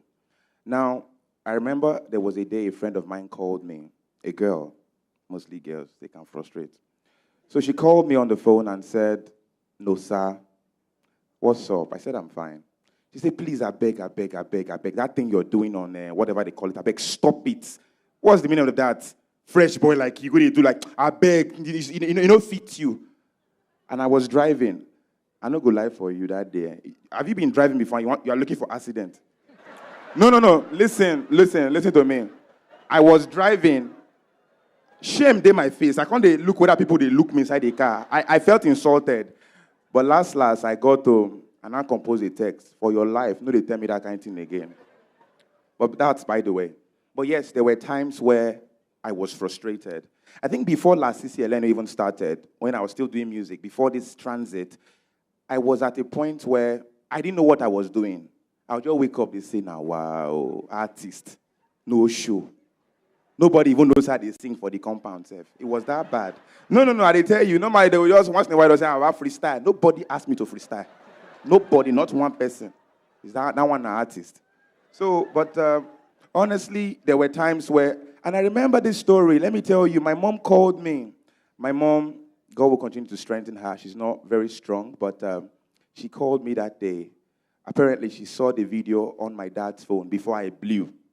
And she said, hello. I said, how far? She said, my pikin, no, they do that thing now. I said, I knew where she was going to, so I tried to end the conversation. I was like, I beg, mommy, seriously, I did busy. She was like, no, my God has made you a fine boy. No, they do your face like that now. I said, okay, I don't hear you. I think 2 months after, she called me again. Hello? I said, how far? She laughed for as long as 2 minutes on the phone. She was laughing. I was trying to understand the joke. I said, mommy, I got come up for it. Waiting to happen. She said, I dey hear radio now. They said there was a boy, that the boy did something bad to the girlfriend, and the girl was very angry. I said, wait can happen? I don't understand. She said, so the girl can't say before she go forgive the boy has to beg all her friends, kneel down and apologize. And I said, I don't understand. They now said, according to Lasisi Elenu, are you mad? I said, oh, now the joke be this. Mama said, don't they tell me, say, are you mad? Anyway, it got there, and at that point in my life, I knew I was heading somewhere. And trust me, I've been keeping it 100 ever since. If you have any questions, please write them down and pass them to the ushers so that they can bring the questions up stage. I want to ask both of you this question. You know, you've both shared certain rough patches that you had, how certain people did not seemingly believe in this thing that you're doing. What kept you going? How did you take that feedback, especially from loved ones? Because, it's one thing for it to be a random person, but when it's someone in your family that's telling you that they don't see this thing you're seeing, what was that thing that just kept you motivated to keep going on? Frustration. Frustration and pain. The truth is, when someone that you think, or not even you think, someone that really loves you, condemns the things you're doing, that is the first step to frustration. You feel like, if this person will like me, does not even see a vision or foresee certain things happening, it's just, that is the point. But another thing that keeps you going is two things. I don't know if you believe in God, but if you do, God is number one. And the second thing is yourself. If you believe in that thing in the first place, no matter what they tell, if you just like the same thing with marriage, I want to marry this babe, no matter how they tell you, say don't marry her, you go marry him. It's the same thing, So for me, those were the two things that kept me going. It was obvious. I knew I liked what I was doing. I liked it. Ranting was easy for me. I could do it with ease. I can't complain about anything. No. It was a blessing. Or not a blessing, because it's not be past tense. I could just see this water and I'm like, now, wow, see how the water, they come out water. It was easy for me. So I was like, I like the idea that I could do something with ease. Now, someone making me feel like I had to do something that had more kind of a certain tone, something that looked cool. Yes, it might be good, but I was enjoying this. So I think for me, those two things kept me going, and irrespective of what people thought about it, it didn't affect me. Fantastic. To piggyback off of what he said, I believe a few things. Number one, I believe in God. I believe that God has a plan for each and every person on this earth. I believe that God puts that plan inside of you in the form of talents and in the form of a pull on your spirit. You know when you are not doing what, you know when you are not being fulfilled. You know when you feel like you should be doing something else or something more. There's a nudging, there's an emptiness, there's a shallowness inside of you that I believe comes from God. And until you start to align yourself with what you feel or know that God is has called you to do, that shallowness, that emptiness never leaves. So I believe in God, first and foremost. Then I believe in myself. And I believe that God creates everybody to be an individual. One of my favorite things is this. If you look, everybody look at your hand, look at your fingers. Do you realize that of the billions of people on this earth, nobody has your fingerprint or your DNA? How awesome and amazing is that? That of all of the people in this room, nobody is exactly like you. Even if you are twins, your DNA is still separate. Do you know that? That is a powerful thing, which means that there's something that you are meant to do that only you is capable of. The way that you are going to do it. I love this guy, okay? I don't think that we've ever really met in person, but we follow each other online. And I followed him out of the blue one day because I saw his skits, and I cracked up like everybody does.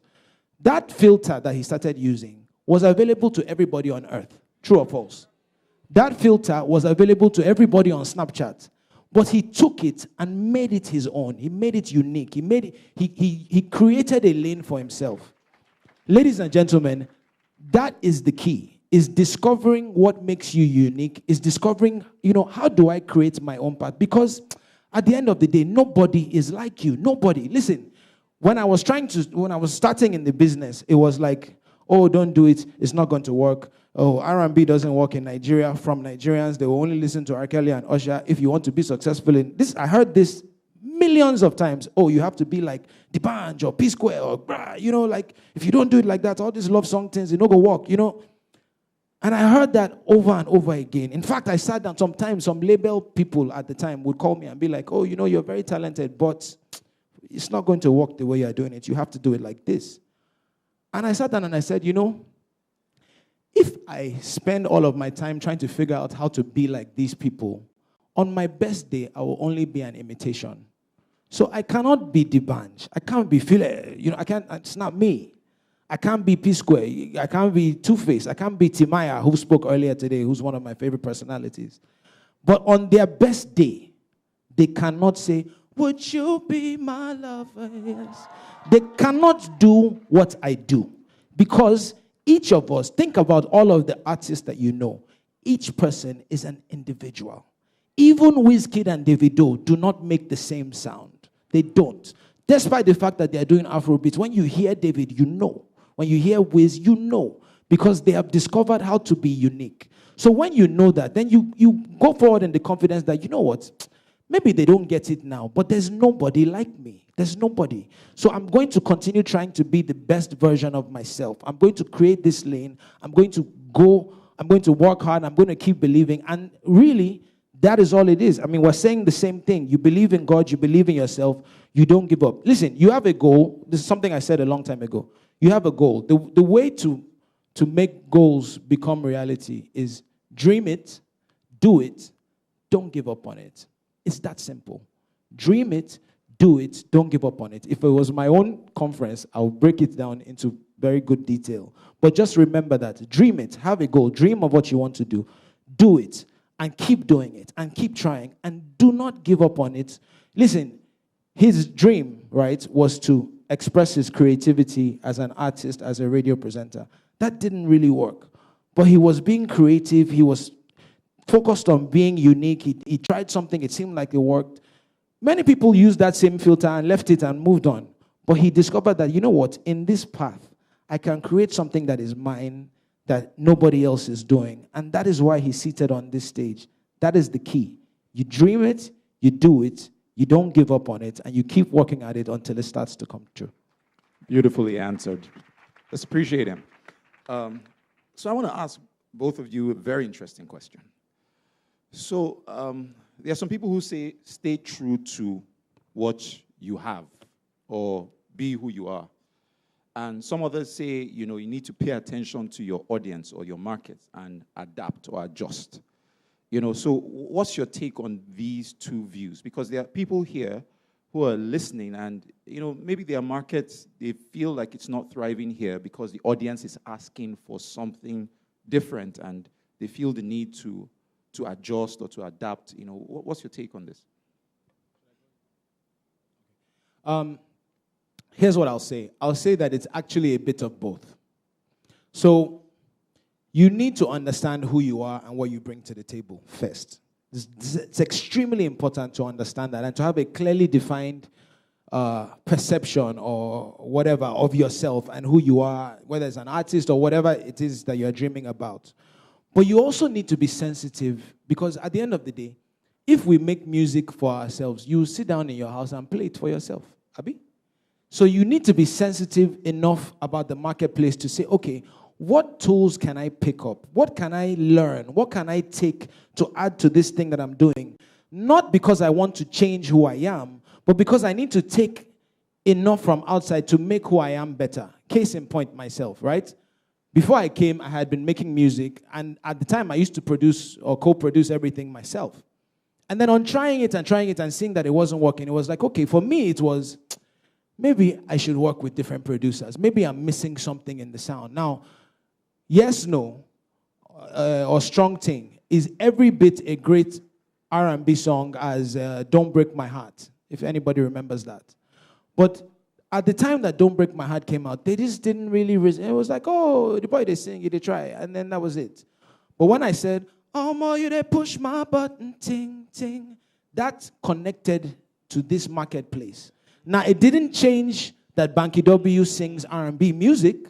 It's the same R&B music. It's just I took enough from my surroundings to say, okay, maybe I can put a bit more lingo, some pidgin. Maybe I can work with the Cobams and the LDs of the world who understand that. Maybe I can take from all of these people and create something new that is still me, but is not, oh, you know, sometimes artists can be very arrogant. We can just be like, listen, my music is the best. Nobody understands me. You guys are terrible, and I'm great. And until you get it, whatever. I don't believe in that. I believe in saying, yes, I'm good, but what else? How do I grow? How do I change my approach without changing who I am? And for me, that's the key. Once you figure out how to borrow and get those tools to add it to who you are and to what you're already doing, then you stand a chance to be successful. Okay. Okay. Okay.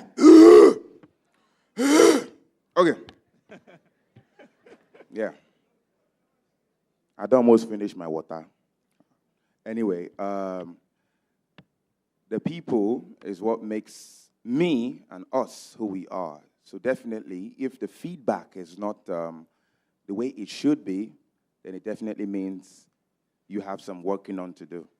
Now, when I started ranting, it was not this La CCLN kind of idea most people know now that I started with. I had a different concept. It was still ranting, but not in this method. I wasn't using the whole Yoruba accent and sounding all, can you imagine, kind of way, you know. But I think when I tried this one, more people enjoyed it. More people showed interest in it. Then I would post on my WhatsApp story. Sometimes it was not this. Then I would do some, I'll fake the American accent. Sometimes I'll do some. But I think they didn't really enjoy it as much as this one. Now, even with this, there are times where some people even tell me, La Sisi, you don't rant like you used to. And that's because I have the idea and understanding that in life, change is very constant. If you keep doing the same thing over and over and over, certain people will get tired, of course. Now, some people might still enjoy it, but another majority might not anymore. So that's why sometimes I add a few little beats here and there. Sometimes you all might see me crying and screaming in my videos. Sometimes I'm acting like I'm El Pato, Lo Parico. Sometimes I'm acting like I'm Pablo Escobar. Sometimes, you know, these different acts and impressions is just to make the market more favorable for those who are starting to lose interest in the previous idea. But not like you're totally losing it. You're still holding on to it for those who enjoy it, but also giving a break for those who find something else more interesting. So that's just it. Thank you. Thank you for that answer. So I'm going to ask Lasisi a question then, Banky. So I think it was about August last year. About August. That video just went viral. Yeah. And some people would assume that, you know, Lasisi just showed up on the scenes, right? So what is the role of consistency, hard work, and grinding? Is this what you've been doing, or true to what some people have said, you know, you just showed up on the scene? I'll marry you. Okay, no. I just remember the video did not go viral in August. It went viral in October 22nd. Now, before then, I think I would say Grace really had a big part for me. As for La Eleno idea, I didn't really get to stay so long before I had my breaking point, and I'm very grateful for that. But nonetheless, in that, people can give up in 4 days. Don't get me wrong. People can give up in 1 month, can give up in 2 months, you know. But before that video went viral, the video was just there sitting down on my profile, on my page. No one saw it, or yeah, a number of people did. But opportunity is key in life. I saw an opportunity. And not the opportunity to rant, the opportunity of the person who reposted my video. Now, if after my video was reposted by a number of people, and after that, nothing else happened, I would not be here today. But I saw that opportunity, that this was the time to key into every hormone in my body. I don't know what they go through. I just pity people here. If you see the way I shout, okay, I was making a rant the other day. I was in my car. Small picking just, they look me. A guy came, he was looking at me. He was not trying to understand, like, brother. I mean, shame over there. Trying to make money. You are looking at me. What's your problem? I had to start doing things I normally would not do because I saw people were waiting for me to do more, and I wanted to give them more. Now I didn't have just my 10 friends on WhatsApp looking forward to my post. No, now I had 1,000 people expecting me to do something. So would I say I wouldn't give them what they wanted? No, that would be stupid of me because I had the opportunity. So I had to keep putting a lot of effort. So the key is, according to Khalid, you have an opportunity, hold it, and never let go of it. It's very important. In other words, the opportunity of a lifetime must be seized in the lifetime of the opportunity, right? And that's practically what you did. If you had not, taken advantage of the fact that somebody reposted it, we wouldn't know you the way we know you today. Okay, Banky. There are loads of people here who are multi-talented. And sometimes it gets very confusing. I remember there are several things that I've done. I used to draw. There was a time I used to dance. Some of you all don't believe me, but yeah. I used to rap once upon a time, different things. I write really well. I used to sing once upon a time. But the point is, there are people like that, here. And sometimes they wonder to themselves, so which one should I chase? Is it that I do one and drop the others? Can I juggle all of them? Is there a strategy to managing multiple talents? Because I know you sing, you rap, and you used to produce, right? So how do you manage all these things? And now you act, by the way. Yeah. Yes, I'm an actor, a believable actor, Oshie. Okay, so I can identify with that because all my life I was deemed or termed as multi-talented. So in school I was singing, I was acting, I was playing football, I was still getting good grades. I was all over the place. And so yes, it is challenging trying to decide. Now this is what I'll tell you. See, advice is advice. So do what works for you and what you believe. So even what I'm saying, take it, sit on it, meditate on it, and then decide what makes sense for you. Because what worked for me may not necessarily be what works for you. The point of this entire thing is to create your own unique path and do it the way that makes sense, that works for you.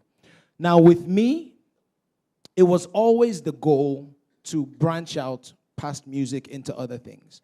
And the reason is, one of my favorite scriptures in the Bible is the one about the talents. You guys know the story about the talents in the Bible, right? So somebody, his master gave him 10, somebody the master gave him 5, somebody the master gave him 1.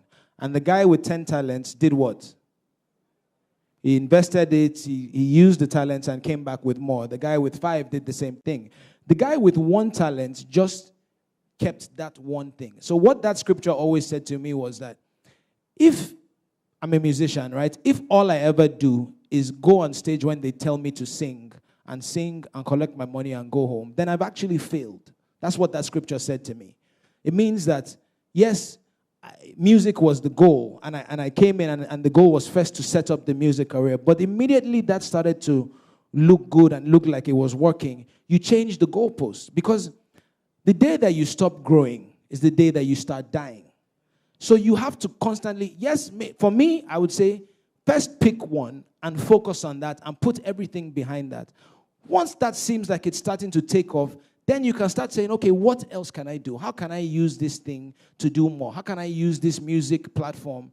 We called it Empire Mates Entertainment for a reason, because we wanted to build an empire. And that empire is not, you don't build an empire just being an artist that comes to sing and go home.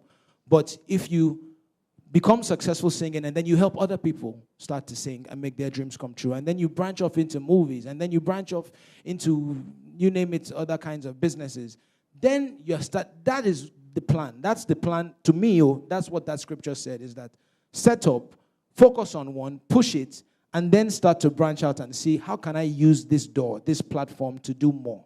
And that's the key for me. Please, let's put our hands together for him.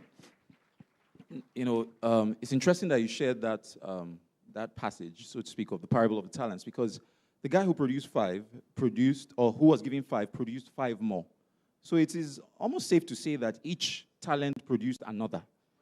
So it means that if you have multiple talents, it's expected that other talent has to produce also. But what Banky is saying is that sometimes you just need to launch out with one, you know, gain some level of momentum, and then you can branch out, you know, into others. I remember I received, for lack of a better word, my deliverance when I heard Ali Baba. You know, someone asked him, they said, you know, what do you think about the jack of all trades, you know, master of none? And Ali Baba said something interesting. He sang Sinachi's song. You know, he said, you know, in that song, Waymaker, Miracle Worker, Promise Keeper, that who are they describing? They said God. He said, one person has all of those traits. Who is Jehovah Jireh? Who is Jehovah Nissi? He said, go and do your thing, Joe. You know, and it just brought light that, hey, you know, you actually can be all that you want to be. But it's important. My brother is here. Please, guys, let's put our hands together for my brother, Ayo Williams. Clap for him, oh. That's my elder brother, by the way. Good to see you, Ayo. It's important to recognize that, you know, you can produce much more with all the multiple talents that you have. Okay, moving on. Somebody is asking a question here. The person says, I am an artist, maybe Lasisi can help with this, who is shy and has anxiety issues. How do I rise above this? Trust me, I think a lot of us have had to face anxiety at one point in our lives. But for me, I just get out there. There was a time I will wound this fly, yo. I used to, in my university days, I started with emceeing and anchoring events. There are times, even on radio then, I used to work for Unilorin FM. There are days I want to talk about a particular topic, but I had no idea, or I did have an idea, but I did not know how to carry on with it. Now, standing in the front of people like this, yes, you start having fright and a lot of that. But for me, there's one thing I do. I just come outside. I just look at people. And the moment, a number of times people have told me this, that I like to attack someone. The moment I attack someone successfully, as an artist, the best you can do is just walk up to someone and sing a song. The moment you can see the joy in that person's face, I believe that should kill your fear and attend to the rest people. So you don't have to allow fear trap you down. If you keep saying you are shy, my brother, hunger go beat you. No, my brother, you will suffer. No, I'm not lying to you. My brother, you will cry. So just help yourself. And just, okay. So I'll say that, to piggyback, I'll say this. First of all, being an artist or being the person that is the main performer is not actually for everybody. Okay? This is a truth that it's a tough truth to swallow, but it is the truth. So not every single person is meant to be the person on stage performing or the super ego. Listen, the best footballers don't necessarily become the super egos. Abi? The best basketball players are not necessarily the ones in the NBA. So it is possible that maybe you are not meant to be that person that is on stage if you can't get past that fear of stage fright. Maybe you are supposed to be the person that helps them. That is just as valid a dream. being a business partner or a manager or something in that food chain that maybe you're not necessarily the main person. That's a real possibility. That's one. Two, however, if it is meant to be you, then there's some things that there's some tools that you can use that help you battle it. Number one tool to battle stage fright or to doing anything well is practice. Okay? When you see Kobe Bryant hit a game-winning shot with the buzzer beating down, or when you see Messi score a goal in extra time, it is because that shot, he has practiced that thing so many times that when the moment comes, he's not thinking about it. He's just doing. There's a book called Outliers by Malcolm Gladwell. I don't know if you've never read that book, but go and read that book. And one of the things that book talks about is that when you spend a certain number of hours, I think it's 10,000 hours, I'm not sure. Interestingly, Joker Bakary mentioned that today, right? When you spend enough time practicing something, you become essentially a genius or a Zen master at it. So Michael Jordan spent so much time practicing to be a great basketball player that when it was time, it was second nature. So you practice. I was interviewing somebody for a job at EME the other day, and she was so shy. Her resume was great, but when it came time to talk about her experiences, it was almost like it was a different person. And so I said, let me advise you. Rehearse. Practice. You practice in front of the mirror. You practice with people you are comfortable with.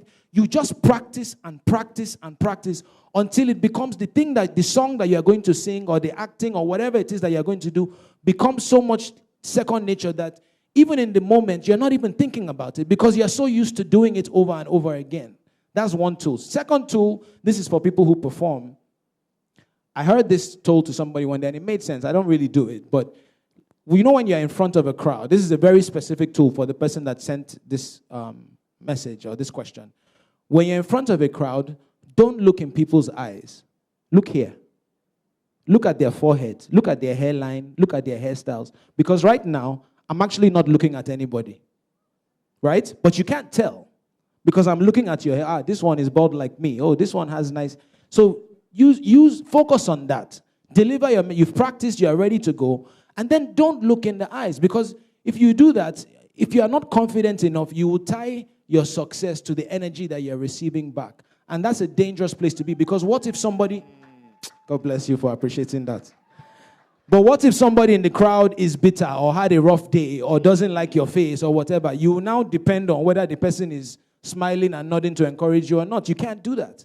So remove yourself from that and just look above. Look at the hairline, look at the hair, and deliver the thing that you have practiced over and over again. Then it will almost feel like you're not even talking to anybody, right? Or singing or whatever it is that you're doing. You're now operating on a different level, but to your audience, it looks like you are spot on. So that's a tool that you can use if you hopefully that helps you. Yeah. Invariably, you're saying, people, repetition enhances retention. You have to keep doing it until, it becomes like your default nature. Beautiful. So somebody here says that some of these things you are saying, they are sweet, but money is very necessary. Mm-hmm. That, for somebody who is young out there, they don't have any money, but they have a dream.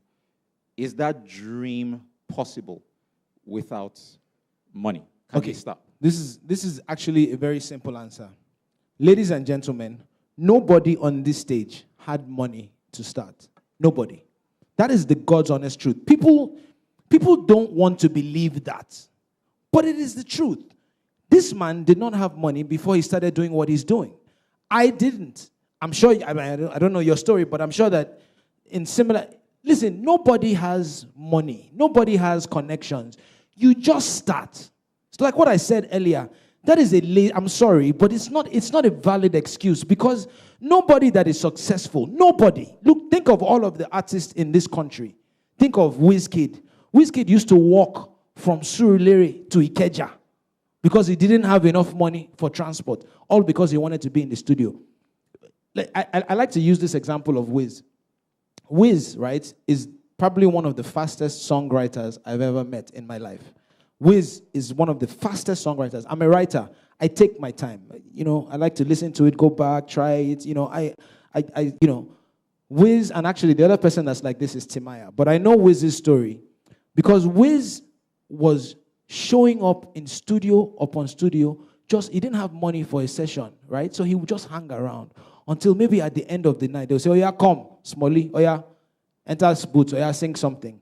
So he had to put himself in a position so that if they even wanted to have mercy on him and give him 20 minutes to record, he's ready to record immediately. He doesn't have time. He doesn't have the money for a 6-hour session. So he's just there waiting for 20, 30 minutes, right? So what did he do? He practiced Jay-Z. Jay-Z famously doesn't write raps down. Do you know why? Because when he was on the street selling drugs, he didn't have the opportunity to stop and beat. So he had to write raps in his head and go over it over and over again. So that the day that he gets into a studio, it's just like, boom, okay, it's to rap, I'll rap immediately and keep it moving.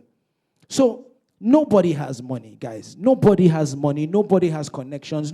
But if you do not, if you sit in your room, Jesus Christ is not going to physically come down and take you in your room and put you on a mountaintop. You have to get out of your house. You have to take the first step. You have to. People come to me all the time, oh, I don't have connections, I don't have money. I say, okay, but do they know you in your school?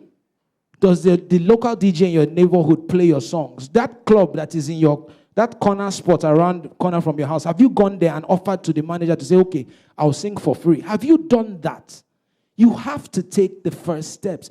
You have to. It is in that God, once God sees you faithful in little, he will give you more. He will start to bring helpers to help you reach your destiny. But if you sit down and say, oh, I don't have money to make my dream come true, your dream will never come true. Never. Beautiful. Guys, let's put our hands together for Banky W for that answer. You know, when you hear stories like this, it just makes you wonder. Talking about Wizkid and him hanging out in the studio, waiting for that opportunity. There are people who want to be like him, but they are at home. What he's saying is that the opportunity is not at home. It is out there. You may not be in the right position, but make sure you're in the right location where your dream can see the light of day. Right? If you want to clap, please clap well. Okay, final question. Lasisi, let me ask you, what advice would you give to your 18-year-old self? What advice would you give? What could you have told the Lasisi who was 18 that he should have done differently? Because that quality of information would help somebody here. 18-year-old me, I got a bad guy. Well, my 18-year-old me, honestly, I would just tell him the same thing that I probably did at the same time, which is just believe in yourself, keep working hard, because I honestly don't think I want to do anything differently. I enjoyed my 18-year, but a lot of times people think we are too young, or they are too young to break certain barriers or boundaries. And that is a big lie, a resounding lie. You can be 18-year-old and the whole Nigeria will love you for something. You can be 18-year-old and you're so good at something and the world will know you. It is the truth. And this generation has made it very possible. We live in a generation where internet, it's a 4G generation. People are making it overnight, over time. So trust me, all I can say is if you're young, you're hopeful, I want to add something to what Banky said. Let's not forget, it's not everybody here that wants to be an artist or an actor or a comedian. There are other things you want to do that you think you require money. But trust me, if you start it, then you can have the opportunity for people to see what you're doing and decide to assist you. So just be happy, enjoy yourself. God bless you. Amen. You will not say amen now. Look at that one, it's already sleeping. Can you imagine? Two people are serious like this, giving you something to munch on. I forgive you. Wow. Banky, how about you? Same question? Yeah, same question. Okay. The advice that I would give, I'm going to make it twofold. One is echoing everything my brother just said, which is believe in God, believe in yourself, don't give up on God, and don't give up on yourself. That's the most important thing that I can tell you. The other thing, though, since we have this audience, is I want to touch on something that I think is very important. Now, there are two forces that can stand in the way of you achieving your dreams. One is internal, right? That fear of failure, that fear of am I good enough? And a lot of that we've addressed today in terms of just believing in God and believing in yourself. The other one is external. I don't have money, the environment is tough, and things of that nature. And I want to speak about the external environment of Nigeria very briefly. This is a bit of a departure, but I want to speak about this because I think it's very important. Guys, I sit with young people all the time. If it's to point out how tough it is to make things work in Nigeria, where professionals are doing that, right? Something is wrong with Nigeria, we can point it out. If I say now, show of hands, who has a voter's card? Let me see. If you've registered to vote, tell the truth. God is here watching everybody. Okay, put your hands down. That's maybe 30% of the people in here. Guys, see, a better country would make it easier for you to pursue your dreams, right? If you didn't have to struggle with not having light, if you didn't have to go on the road and SARS is beating you or collecting bribe from you, a better country would make it easier for you to chase the journey that you want to chase. Now, the problem with young people is that we've gotten to this place in Nigeria where we're content with how it is, that we just want to complain. So the president says youth are lazy, and we go crazy, absolutely crazy on social media. Hey, this, that. Even I posted about it. But then what you realize is that the only way to sway policy, the only way to get a country, any country in this world, to work better for your interest is if you have a lot of money or a lot of numbers. A lot of money or a lot of numbers. We don't have the money that our leaders have, but we have the numbers. But we don't take advantage of it. So we don't register to vote, we don't show up to vote, but we just complain and complain and complain. Guess what? Complaining does nothing. Nigeria will never change if we remain like this. Everybody has to determine that, you know what? The very first step as a citizen in making Nigeria better is saying, you know what? I'm going to go and be counted. Because when you don't, right, you make it easier for people to rig elections. Because if I say there are 100 people in this room, and I make an allotment for 100 people to vote, and one person shows up, guess what? I'm free to do what I want with the other 99. But if out of that 100, 80, 90 people show up, how much rigging can I actually do? We need to get to the place in this country where the right kind of people are even allowed to contest in the first place. But the only way that happens is if each and every one of us stands up to be counted. I'm not going to tell you who to vote for. I just want us to be part of the conversation. Let's be involved in picking who leads our country and leads our states, who your senator is. Let's get back to that place. Because that is the only way that countries improve. It is a disgrace that SARS has been allowed to continue with this impunity. It is a disgrace on us as a people that they are allowed to brutalize and beat young people and collect bribes. It's a disgrace. Why has there not been an investigation to say, you know what, stop it, let's follow up some of these stories. Why? Because the people who it concerns don't even vote. So they don't owe us any explanation. So they will continue dealing with the telecoms and the bank and the people that, that sway them. And the issues that concern you and I, they will never care about. So please, while we say we're going to chase our dreams and all of that, it will be infinitely easier with a better environment. And this is probably the very first step in each of us playing a role in making this environment better for ourselves and our children. Please, ladies and gentlemen, please, please, please, don't just clap. Don't just plan your own journey, but register to vote. And in that way, we can play our role in making Nigeria better for all of us and our future children. AKA, go and get your PVC. right? A permanent voter's card. Final words. One word. One thing that you want everybody here to leave with. Lasisi. One final word. Let me be understanding the question very well. When you say one word, like, sentence. Okay, sentence. Okay. A good sentence, Abby. Yes.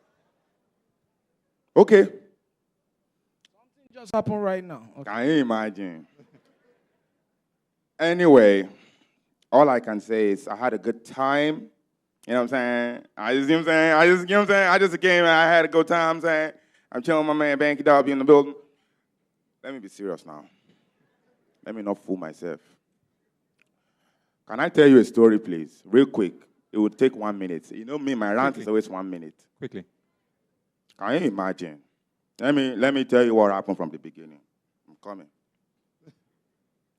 Yesterday, I went for an event. I don't want to call the place. I sat down there. We're eating. They serve us some things. We're eating. Before I went on stage, one guy just came very close to me, sat down. He was looking at me. He looked at me. I threw my face away. He looked at me again. I threw my face away. I say, well, maybe he want to take picture. I calm down. Guy, ask me for picture now. Ask me for picture. He did not ask me.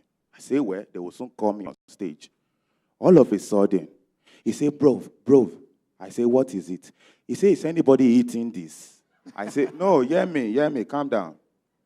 I say, no, do your thing. Apparently, this idiot was eyeing samosa and small chops.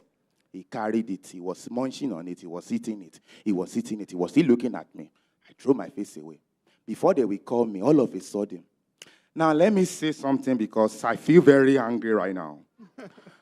When we're much younger, if meat enter your teeth, it's standard.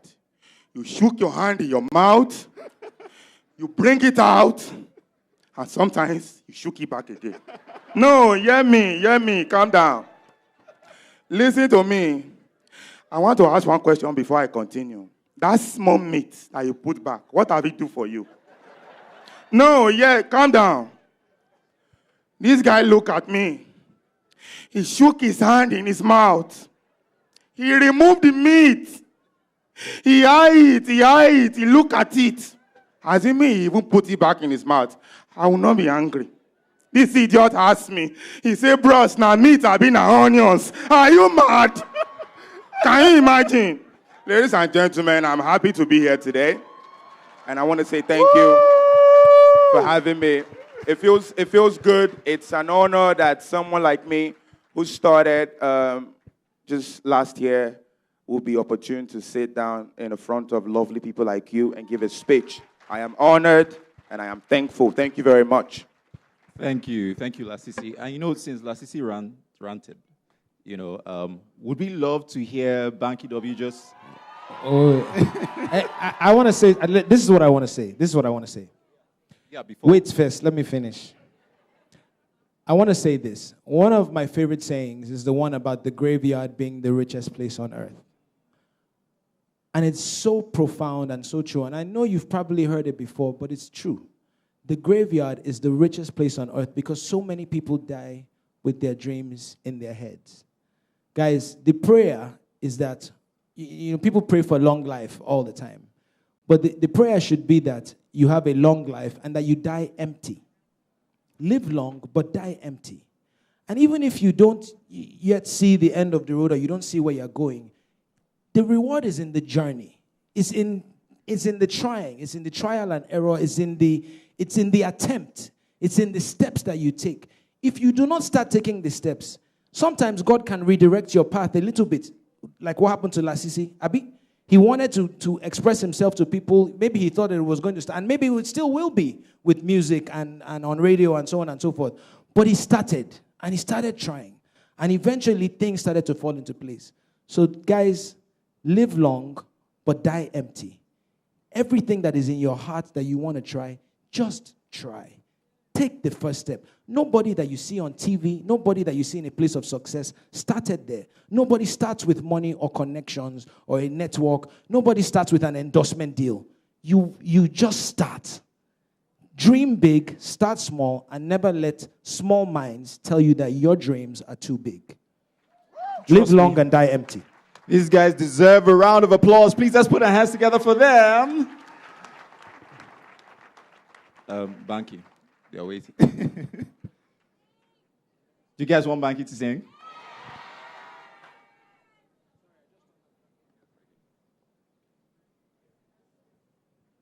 Yeah, okay. So we'll do this call and response style. Let me see if there are any Banky W fans in the house. Are you ready? Oh, more you they push my button, blow my horn, dial my number, things you do. Oh, more you they make my heart go, make me wanna, baby, oh. Strong thing. Should we try another one? Let's try another one. Say you're the only one for me. Why can't you see? Said I knew it from the start. Said you guys are too much. Round of applause for yourself. Thank you. Wow, you have done a strong thing. Yeah. Let's put our hands together for La Sisi and Banky W. Finally, we'd like to present you with our Live Your Dreams pillows. Thank you.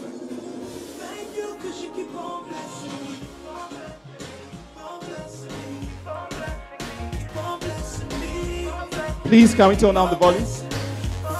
It's one at a time. One at a time.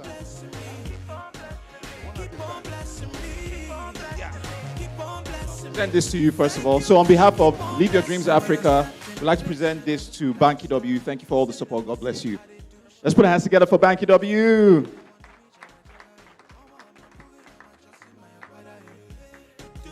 We noticed that the number of photographers have La suddenly Sisi. increased. La Sisi, thank you for ranting about things that a lot of people wished they had had the opportunity to rant about. Thank you very much for being a blessing to us on this platform.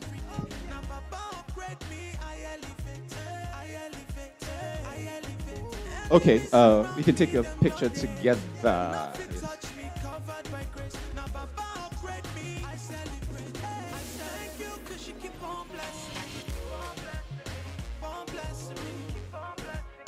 That's picture one.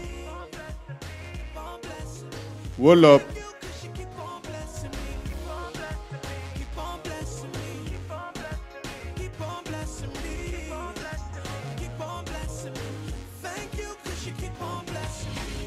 Anyone who crops me out of the picture, my God will judge you.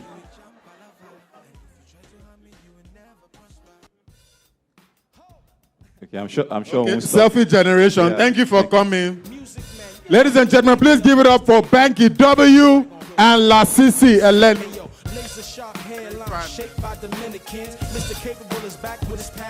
Hey, what up? Hey, what up?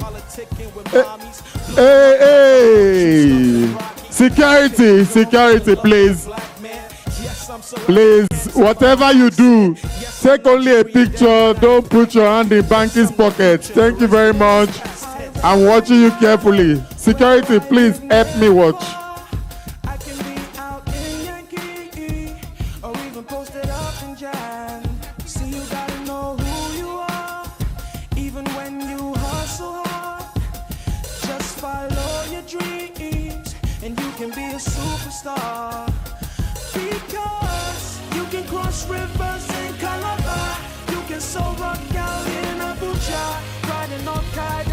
Ladies and gentlemen, please, we have a number of announcements for you. Please don't leave yet.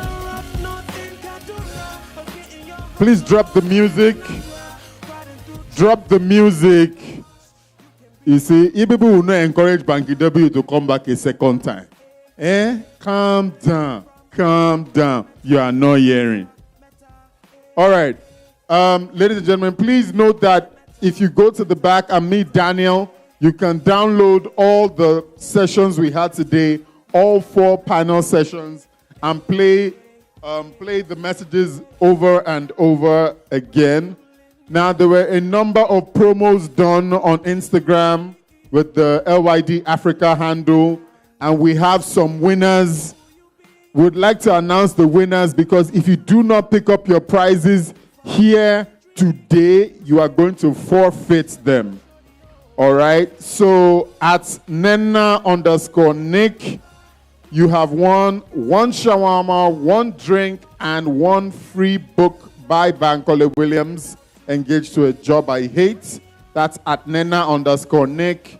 At Oyani Signature, you've also won 1 shawarma, 1 drink, and 1 free book, courtesy of Bankole Williams. The shawarma and the drinks are courtesy Megabyte Shawarma. We also have another winner at BB_Doe. At BB_Doe, you've won 2 glasses of Chapman. Obviously, it can be packaged, so you need to pick it right up. And then for the second dream hunt, for the second dream hunt, we have at Chemistry, you have won 1 artwork from Shonat, and Falila Peperempe. At Falila Peperempe, you've won 1 beaded necklace. The third dream hunts, the winners are at J_J. You've won 1 pair of Oxford shoes, 1 book, and an audio book. At Chemistry, you've won 1 pin cross slippers, 1 book, and an audio book. The books are courtesy Growth Consult. The shoes are courtesy J. Soppy Shoes. And our third and final winner is at Sir Steve, 1 book and 1 audio book. And now, to speak very briefly before we close the event altogether, please welcome back Steve Harris as he talks about sharing the vision. Can we just give him a round of applause? We're almost done, guys. Just hang in there. Oh, wow, this hall is stinging out. Have we had a great time today?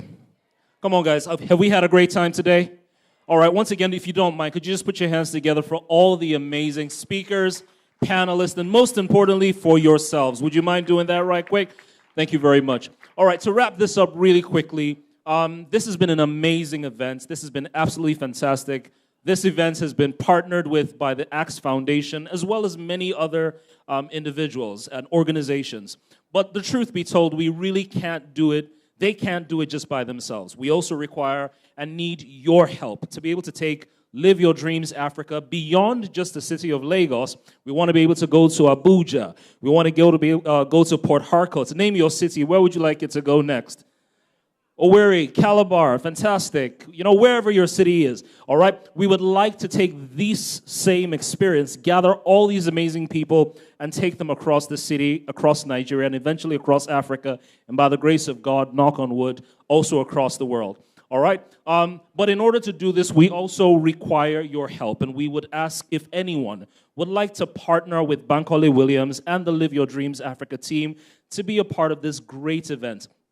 This event ideally should cost an arm and a leg and everything. Trust me, I can tell you that even before Axe Foundation and all the amazing partners jumped on, Live Your Dreams Africa, I can tell you for a fact that the average cost of this event, and besides, because myself, Bankole, and some other guys who are friends, generally just chip in to add, to make this event happen.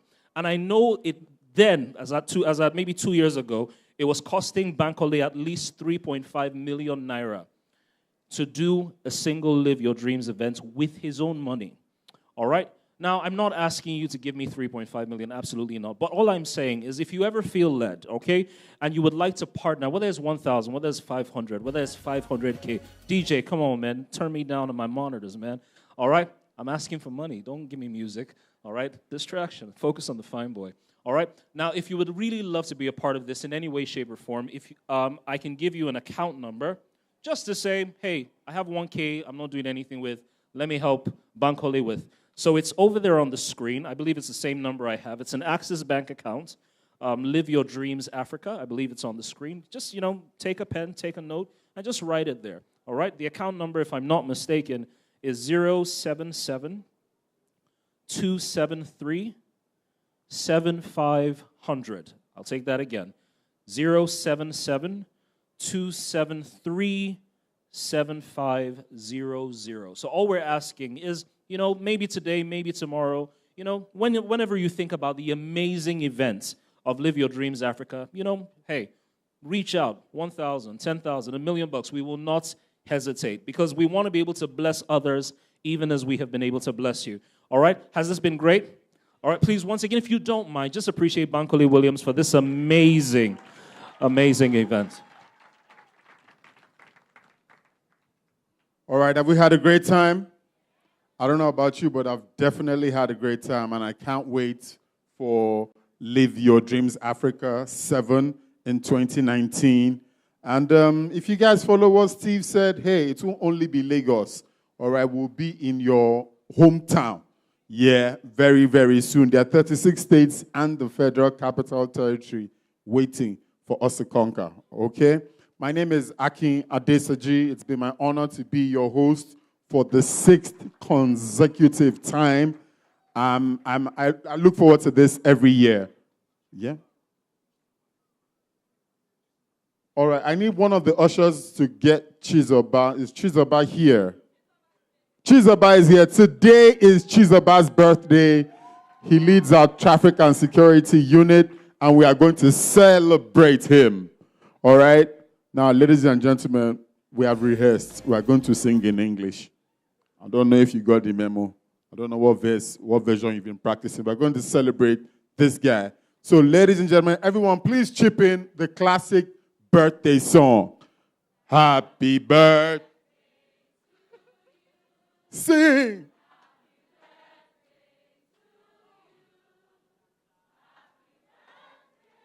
Happy birthday. Happy birthday to you. Happy birthday, Chizoba. We thank you, we appreciate you, and celebrate you for all that you do on this team. And as you have blessed, you will also be blessed. And men will serve your dream, and you will see your dreams come true. You will drive in your dreams. You will live in your dreams. Okay? You will build your dreams. All right? God bless you, man. He wants to give thank you speech. This is a problem with Nigerians. All right, thank you, everybody. This feels so good. Thank you so much. But I won't end without saying thank you to the Tech Zone group. Those guys are amazing. They've made our work so easy today. So please, let's appreciate them. Thank you, everybody. We'll do this again and again and again and again. Thank you so much.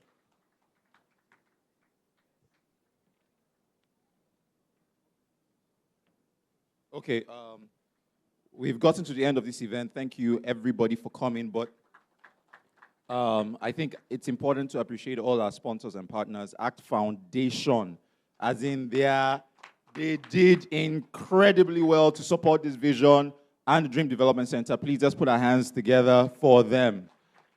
Please clap well so that they can, Event Texture. How many of you liked our sets and, the Dream Wall outside? Event Texture did that. Bella Niger for putting up our posts and partnering with us. Excite did, and that's Akani Moore. He did all of our graphic designs. Let's put our hands together for him. This event center, Glitz Event Center, right? Cogito, the guys are helping out with the recording, with their uniforms. Just be clapping as I'm calling their names. Techno for giving us, some of the gifts and things like that. Entel for the internet access that we had. Guinness for some of the drinks that were available.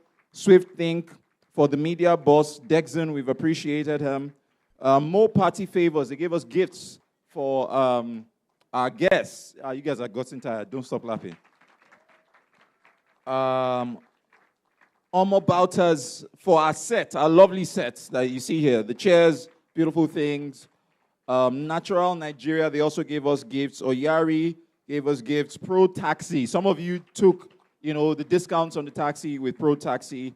Maritime and Terry Lois for the beads for the volunteers. We finally come to the end of Live Your Dreams Africa. My charge to you is go and live your dreams. I hope you've been awakened today. Stay woke. Thank you. All right, Bankole, before you leave, I believe we have a cake. Is the cake for Chizoba? Or is it for me? Or is it for us? So please retrieve Chizoba again. Retrieve him. Chizoba, come and collect your cake officially so that nobody will say, the cake was diverted. There was diversion of cake along the way. All right? Misappropriation of cake. That is it. Yeah. So that madam will know that you are appreciated here. All the time you have spent. Photographer. We need a picture of this. Careful.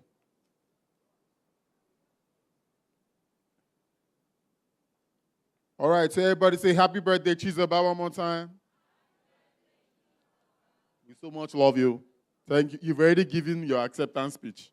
Yeah, I'm not getting another one. It's only one time. That is it. He never expired it. He never expired it. Okay, ladies and gentlemen, this man standing right here is my Oga. When I set out to start emceeing, Bankole linked me with him, and he tutored me, and the things I learned